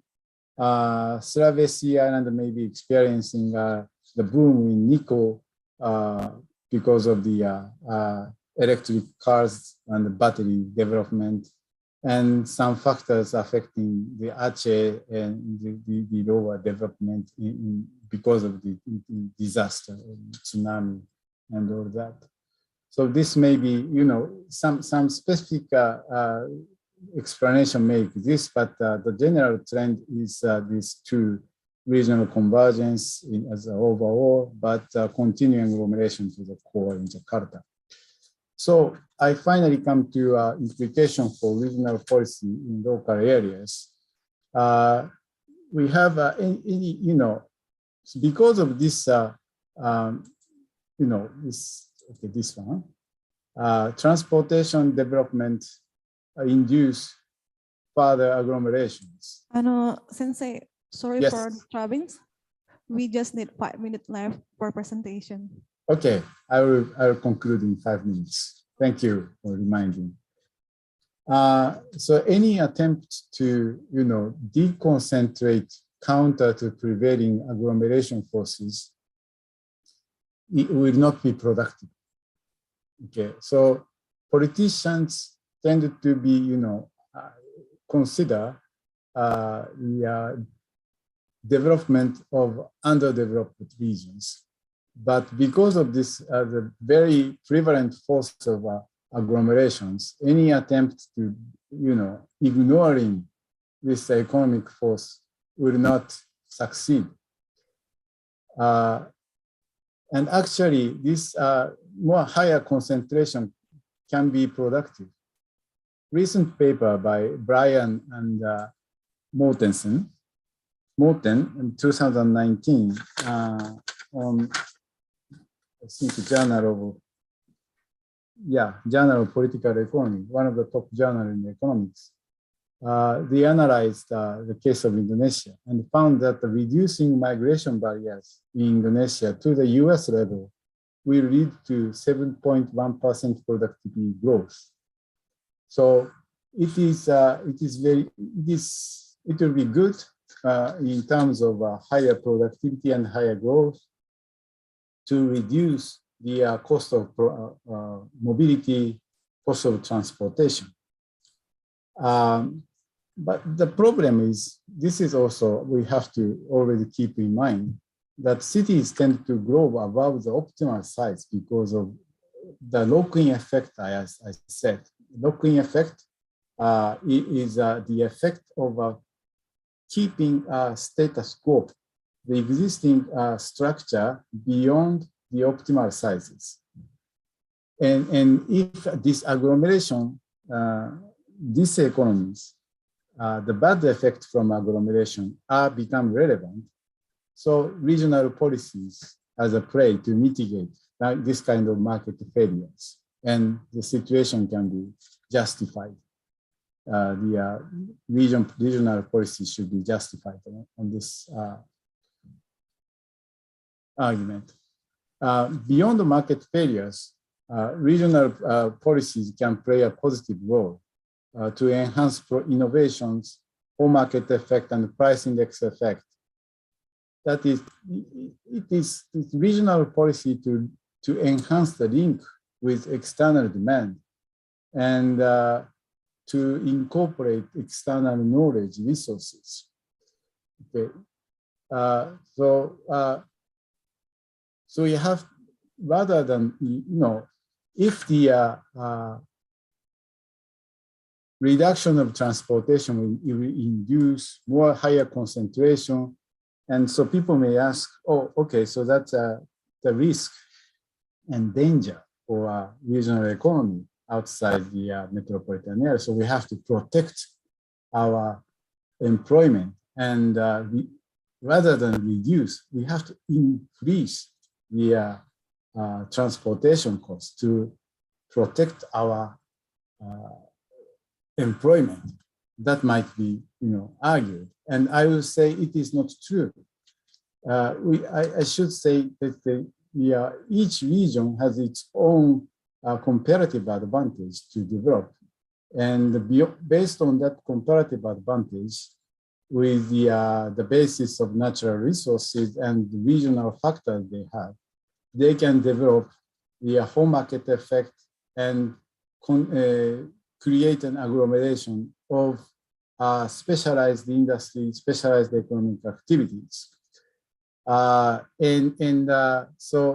to the external demand, like a tourism and food industry, I wish I could have more time to spend talking about this real example, but I'm sorry, but I don't have a time to describe these cases.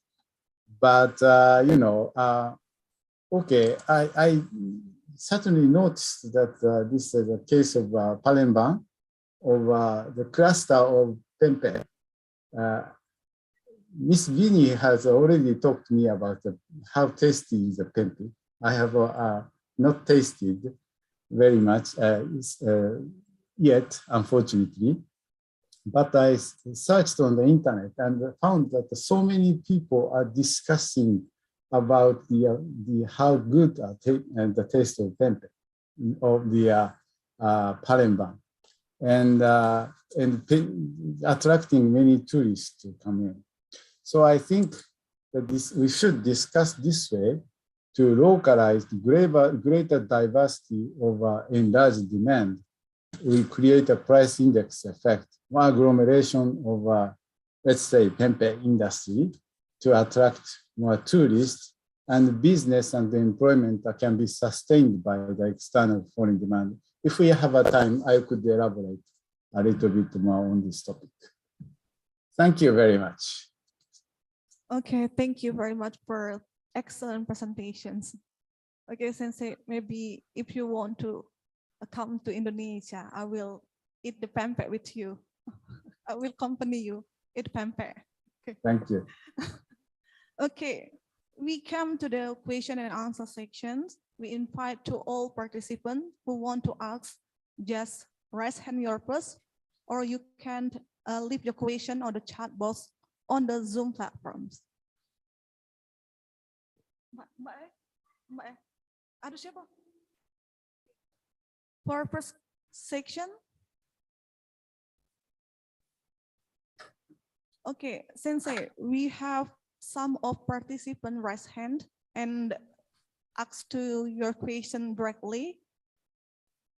We have first participant to ask, Izudin. Okay, you can turn on your microphone. Great. Okay, time is yours, Izudin.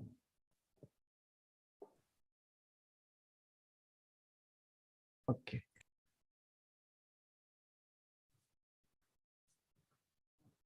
Okay. Thank you very much for the this opportunity, the time, and for these discussions. Very interesting presentation from the Professor Nabaoki. My name is Izudin. I come from the Faculty of Science. I concerned about the urban planning and urban sociology. I was reading about the Fujita and Tomoyamori journal in Journal Development Economic in 1996. The journal tell about the role of the port in the making of major city, self-agglomeration and hub effect. And in this paper show that in order to decentralize industry from the core regions to the periphery regions, temporary protection of industry in the periphery by worsening the transportation connections with the core for short period time may be desirable. In my previous research in masters, I already researched about the spatial agglomeration industry in Java Islands and show that the agglomeration just could be adopted in the region where the population is very huge and density is very high. So because the city can be fast rate and investment. So the main problem is how about the spatial inequality? Because we tell about the spatial inequality, as you mentioned in the research from the Hills, Professor Hill, that there are gap from this region to another regions is very wide. So my question is, so let me know about Professor Nobuki opinion about the spatial inequality in other region in Japan, like in Fukuoka and Sapporo were far from the metropolitan area, like the greater Tokyo area. Thank you very much. Okay, Yeah. thank you for Mr. Izzuddin. Professor, you can answer directly, or you have to Yes, the question. yes, I'm very happy to discuss of this matter. Okay. Especially inequality has already been a very serious concern, and I'm also very keen to this question. One solution will be to facilitate more migration, okay, moving people from a lower developed region to a more developed region. But again, this is not maybe the final answer to the problem, because the more concentration to the large metropolitan areas like Jakarta will create a serious problem in congestions. And finally, we lower the utility of local residents there. So, and so I'm not talking only about from the perspective of income inequality, but I would like to discuss more about the people's welfare in general. Okay, so we can let people moving more freely around to choose their location, and the farmers to choose their location spontaneously. But this is not the does not always lead to optimal in terms of highest utility, social utility in this sense. So I should argue that in that case, regional policies have a role to play to mitigate such kind of market failures. And so this is one argument that we should justify the regional policies. The second point about to justify the regional policy is the case of diversity, to maintain diversity. If we concentrate everything, for example, in Jakarta, well, the population level, size of Indonesia, it is impossible to concentrate everything in Jakarta, obviously. But just imagine that we concentrate everything in Jakarta, for example. So we will lose the diversity of production at the regional level. For example, we don't have a pempek anymore if everything is located in Jakarta, right? So we need more diversities across the space to have a higher level of utilities and higher level of also for productivity. And in terms of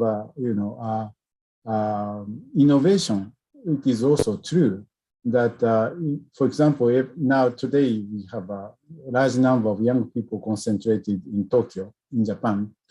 There is an argument that this situation will discourage the dynamic of innovation, because in the past periods, innovation has been sustained by the diversity in knowledge, diversity in brain power, grown up in a different location, different regions. So people from different regions may have different ideas, our cultural backgrounds. So this diversity will enhance the productivity of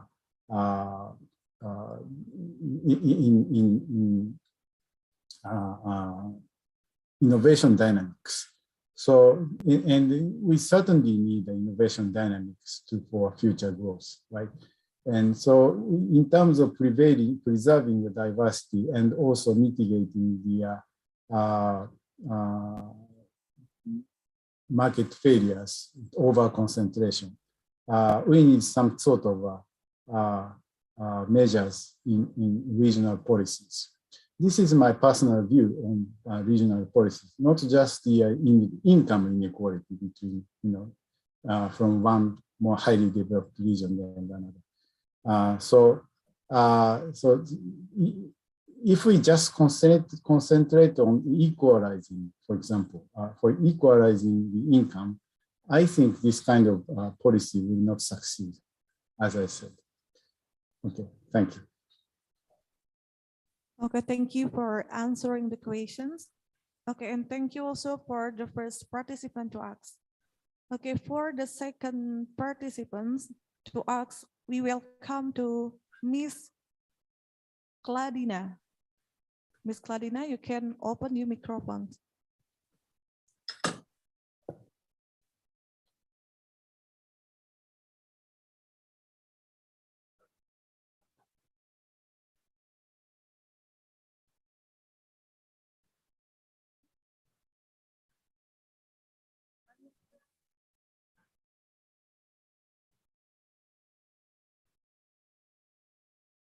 Miss Cladinda. Okay, please. Okay. Okay, thank you so much for the opportunity. Let me introduce myself. Hajime Mashite, watashi no namae wa Cladinda Sevia Putri desu. Watashi wa Indonesia Jin desu. So I would like to ask you about the statement that appears on your presentation. It says that agglomeration economics are relevant in Indonesia.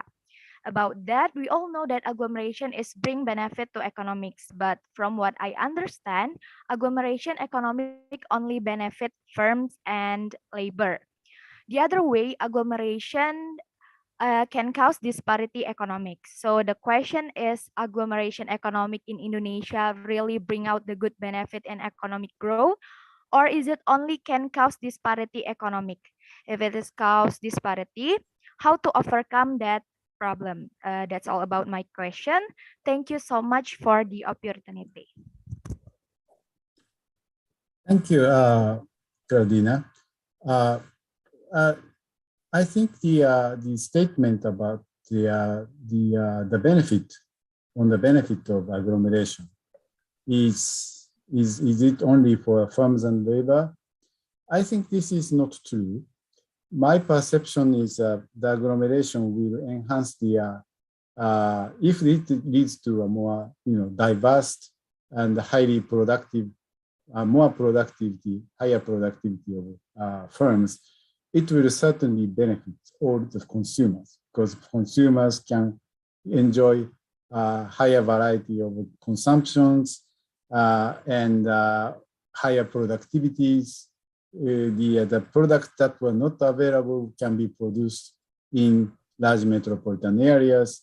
So people in any place from the Indonesia can go to there and enjoy consumption. For example, I myself occasionally go to Tokyo to enjoy music shows presented in Tokyo in big theater. Okay, although the artist will not come to my city, but if I go to Tokyo once in a time, I can certainly enjoy this kind of cultural activities.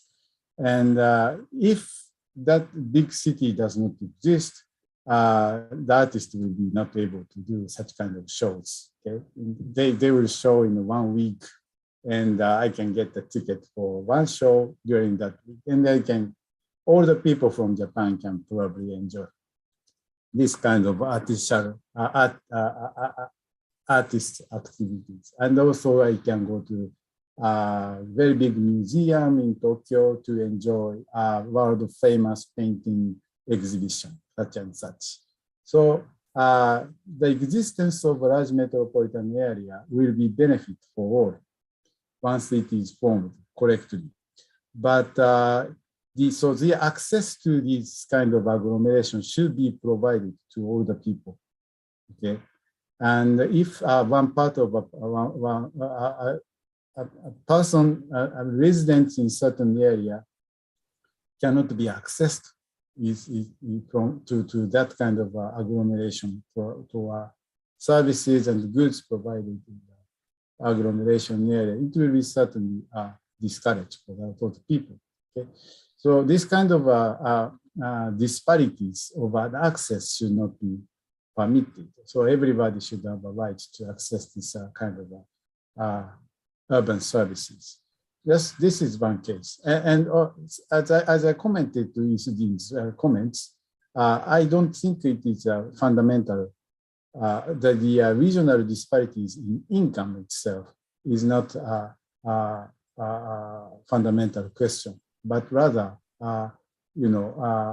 the freedom of people to choose their locations, the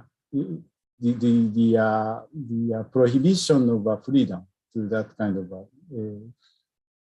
people to choose their best location should be honored.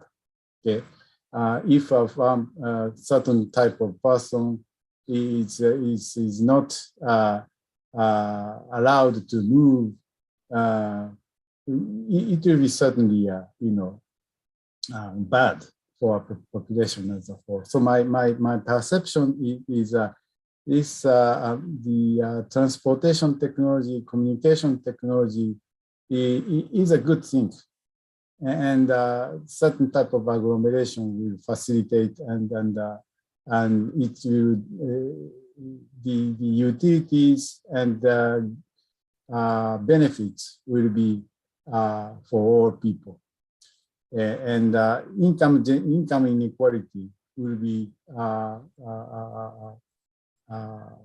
facilitated or solved by allowing more people to choose their locations freely. But as I commented for the Isudin's comments, the over concentration to major metropolitan areas should be avoided. And if a certain type of agglomeration diseconomies from too much concentration, we should need some policy to mitigate such problems. Okay, thank you for the answering, and thank you for Ms. Cladina. So agglomeration can force industrial development, and we as the council and will get benefit for that. Okay, we are going to the other participant to ask.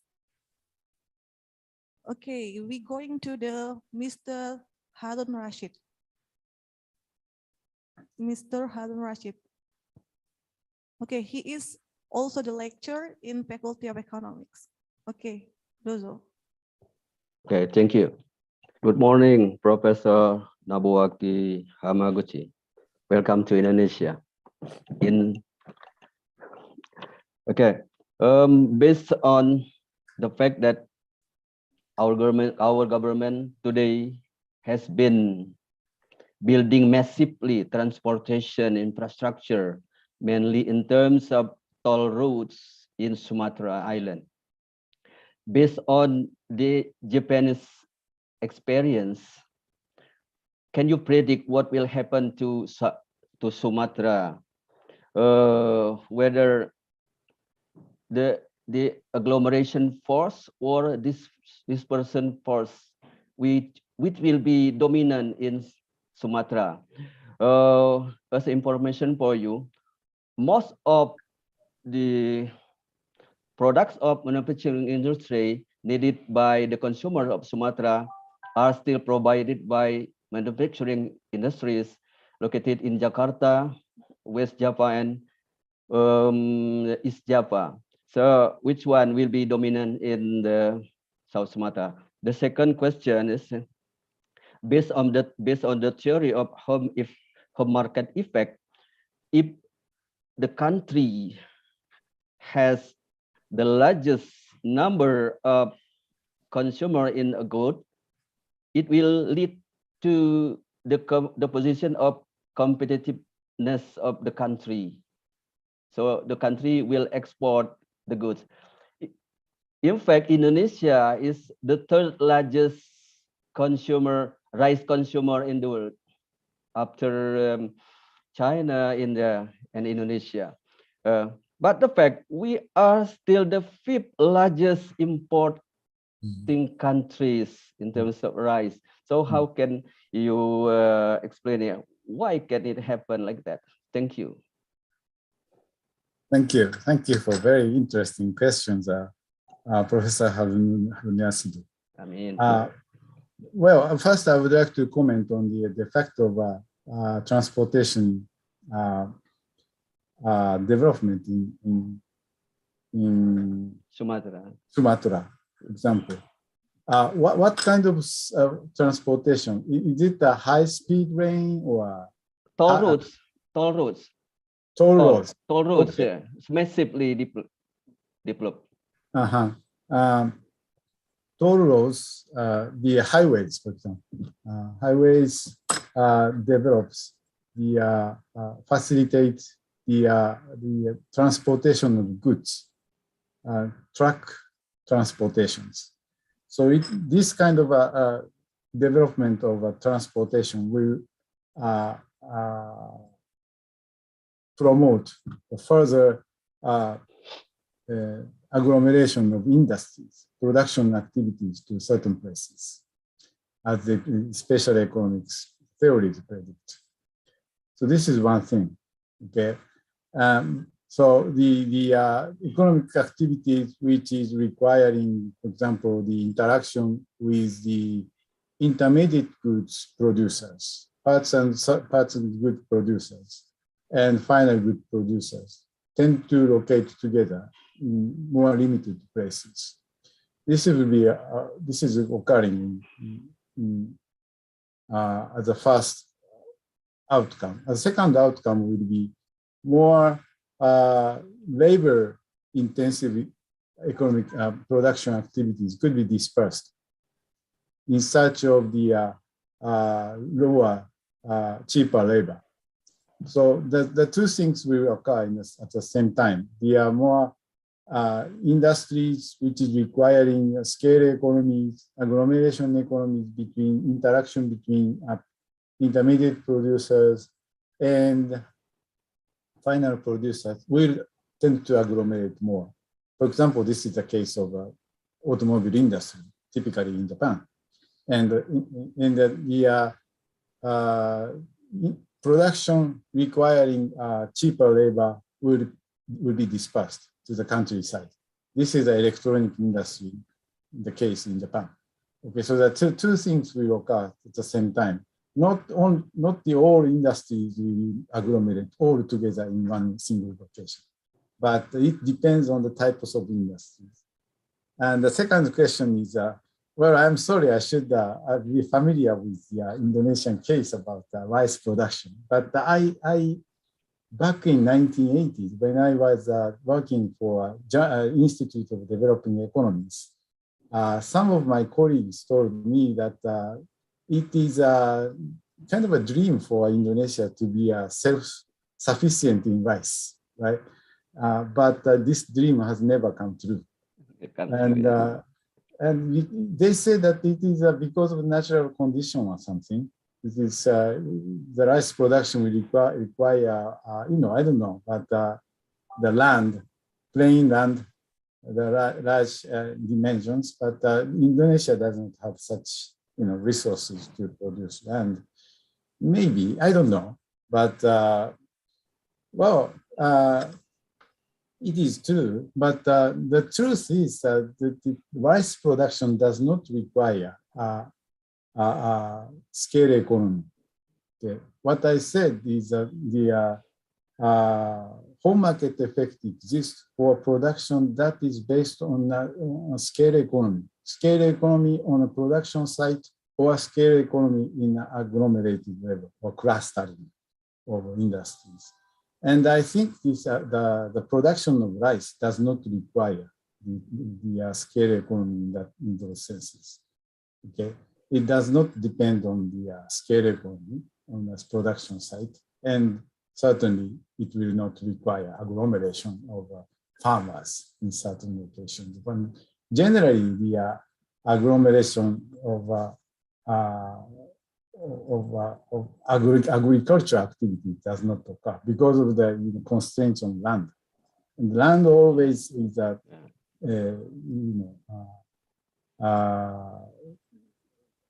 dispersing factor because of the price of the land will be higher if the price production concentrates. So in general, my answer is without knowing the reality of Indonesia, my answer is the only factor should be the land. Okay, thank you. Okay, thank you for answering, Professor. Because the time is going out, so we just have 10 minutes. Maybe we just covered one question more. Okay, I will invite Mr. Gideon P. Andrinek. So he already left the question on the chat box. Maybe you can turn on your mic to ask directly to Professor. Mr. Gideon.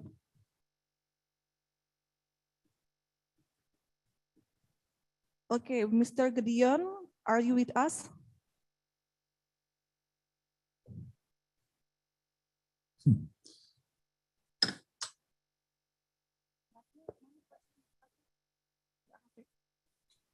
Okay.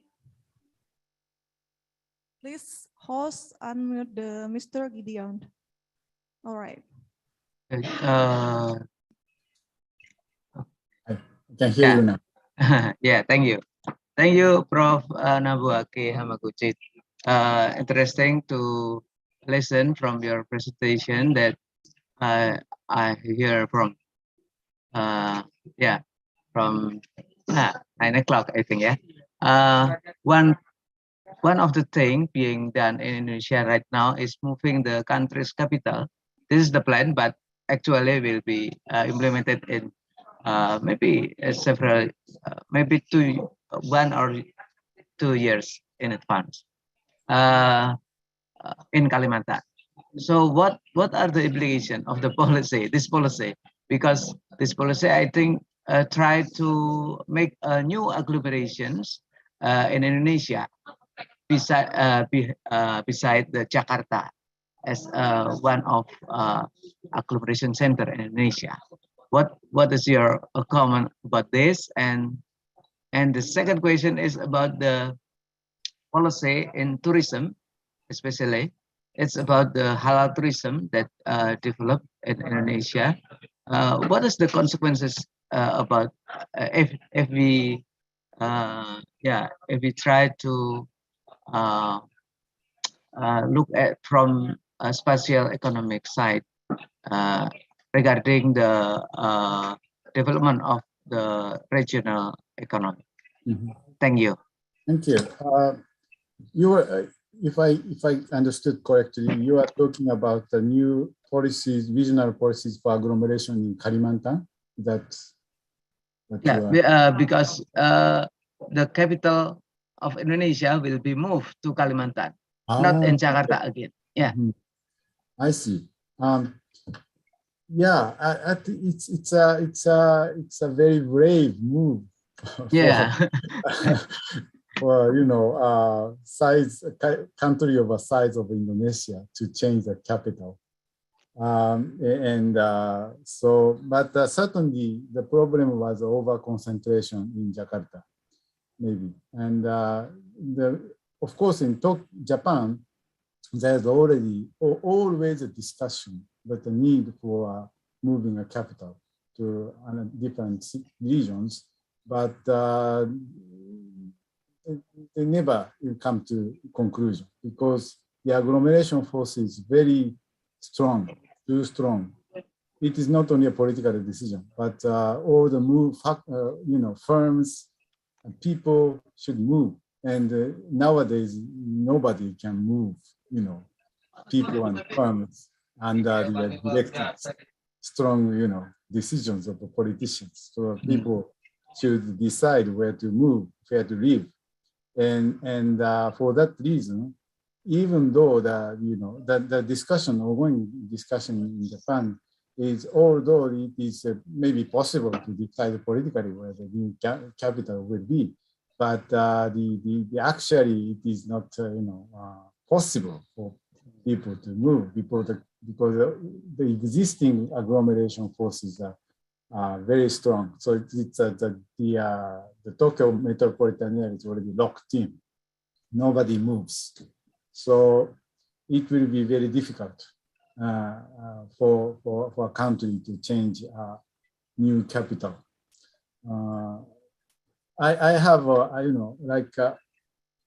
I'm very familiar with the case of Brazil, for example. chose the new capital in 50 years ago to inland area because too much concentration of in the coastal area. But I think nowadays the Brasilia, the new capital, has over 1 million population, but mostly they are public servants. The private sector does not exist even after 50 years later. And so maybe the same things could happen.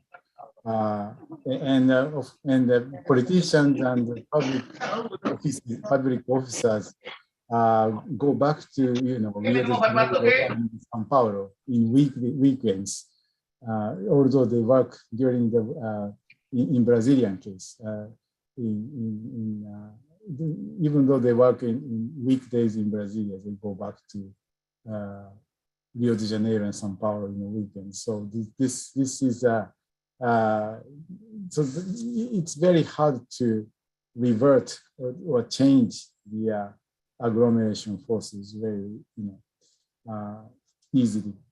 So I personally very pessimistic about moving the capital by political decision. And next about the possibility of tourism. Tourism is an action, is a policy or activity to bring in people to consume locally, right? Consume locally the original products of each region or original services in the region, which is very hard to move. For example, the fresh fishes in coastal Japan, it attracts many people to visit for fishing and enjoying eating those fresh foods. And so this is and bringing many people, okay? And it is a good thing for peripheral local areas to attract consumers and linking the local production with the global demand. Okay. So I think it is a very positive movement of each local areas is paying more attention to national and international tourism. But again, here we have a caution from the own experience in Japan that there's always a danger of over tourism. Like if you visit Japan, if you had visited Japan before the pandemic, you will see lots of crowd. Many people, for example, in historic Kyoto city, historic city of Kyoto, over 2,000 years of history. So there are lots of temples and cultural heritage in Kyoto, and attracting many, tourists from all over the world. But the roads and transportation are always congested, and tourism places are very congested, and you cannot see very, you cannot spend, you cannot stand, you cannot enjoy the scenery because, local organizer will ask you to move. So that's an over congestion. Too much, tourism is not very good, and will reduce the attraction of local tourism. So there should be a certain optimal size for tourism, but again, controlling for such flows of tourism is very difficult. Thank you. Okay, thank you for Professor Namaguchi. Professor, if you don't mind, can we cover one question more? Sorry, I couldn't understand. If you don't mind, we can cover one question more. Yes, sure. Okay. We invite to Wasil Fikri. Mr. Wasil Fikri, you can open your microphone.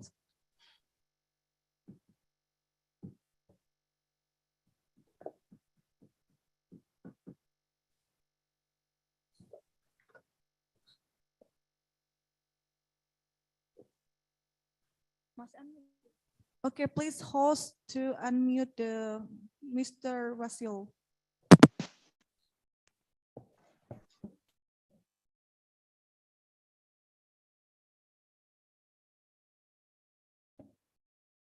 Mr. Rasio, we cannot hear your voice.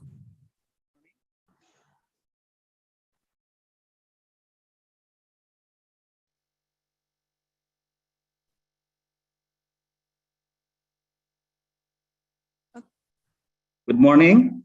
Okay, right. Okay. First of all, thank you for this time being. Hajime Maste, Ohio gozaimasu. Watashi wa namae wa Washu Rafikari desu. I'm outside the University of Sriwijaya. I work in a Diopub company from Japan also. Just a simple questions, very nice presentation from Mr. Nobuaki. Indonesia is known as archipelago, which has implication for these differences in the level of economic, education, health, and infrastructure or institution in its region. This diversity is a challenge in development policy. According to your opinions, which modeling strategy to choose for solving these conditions? Thank you very much. Yeah, thank you. Thank you for, I think this is a very good question to conclude the session. And what I have been arguing throughout this lecture is very much like consistent with the Indonesian national motto, unity with diversity. Okay, so this is the what I want to, this is the idea for any kind of economic system, because first of all, each region should be specialized in certain things. Okay, so by specializing, focusing on certain kind of activities, we will enhance the diversity of economic structure inside the one country. And this diversity should be connected, united through infrastructure. Okay, so development in infrastructure is very much needed. And with that, without provoking the single concentration to existing metropolitan areas such as Jakarta or Tokyo, we should promote the diversification, specialization based on comparative advantage of each region. And this is the role of the policy, regional policies to play. So what I would like to support as an economist is develop the connection, unification with diversity, promoting at the same time the diversity of regions. That I would like to conclude this lecture. Thank you very much for your attention. Arigato, arigato, arigato, Tabusan. Thank you for answering questions. Okay, ladies and gentlemen, I think we going to the end part of this lecture. I would like to thank you very much again for speaker today.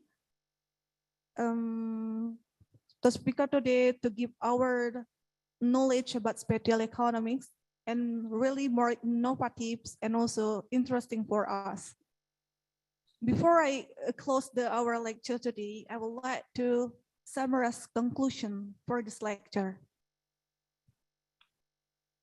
First, economic activities are still or even more concentrated in limited locations in the world, promoting the emergency of global metropolis. Second, transportation, location, and land are essential factors to understand our economic life and to draw implications for policies. In other life, a spatial structure will the core and the papillary can emerge on the virtualist plane, and the spatial structure will be affected by gradual external change, but it will be maintained until the external environment change reach a critical level and disable the agglomeration and dispersion process. I'm also really glad to have you here in this morning. And I'm so sorry to participants to ask the questions. We just cover about 5 questions. Actually, there are a lot of the questions today, Professor. Okay. Professor Hamaguchi, Sriwijaya Degakue Yukoso. Watashi fini duimeli ni wa Sriwijaya Degaku wo taiyo shite, Hamaguchi sensei ni kansha no kimochi wa moshi higaimasu. Makoto ni arigatou gozaimashita. Okay, I hope see you again in the next meetings, and thank you very much. Thank you. Thank you very much. Okay, it is the end part of our section. I will back to our MC.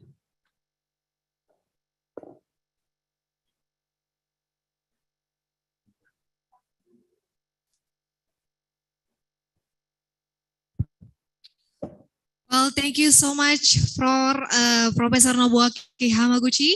We are very glad having you with us here for the knowledge that have delivered, and also thank you so much for the moderator, Miss Vini Dwi Melini. Now we have reached the end of our agenda for today. Thank you so much for all the participants. It is very honored to have all of you here. On behalf of the committee today, I would like to apologize for any inconvenience during today's events. Hopefully, these events will give many advantages and expand our knowledge.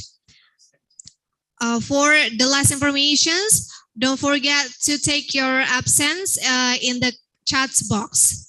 I'm Rasida Pertiwi signing out, and see you in others events. Wassalamualaikum warahmatullahi wabarakatuh. Thank you so much, Professor. For all the participants, you don't forget to absence in your chat box, and then after that you may leave the Zoom's meeting. Thank you once more time.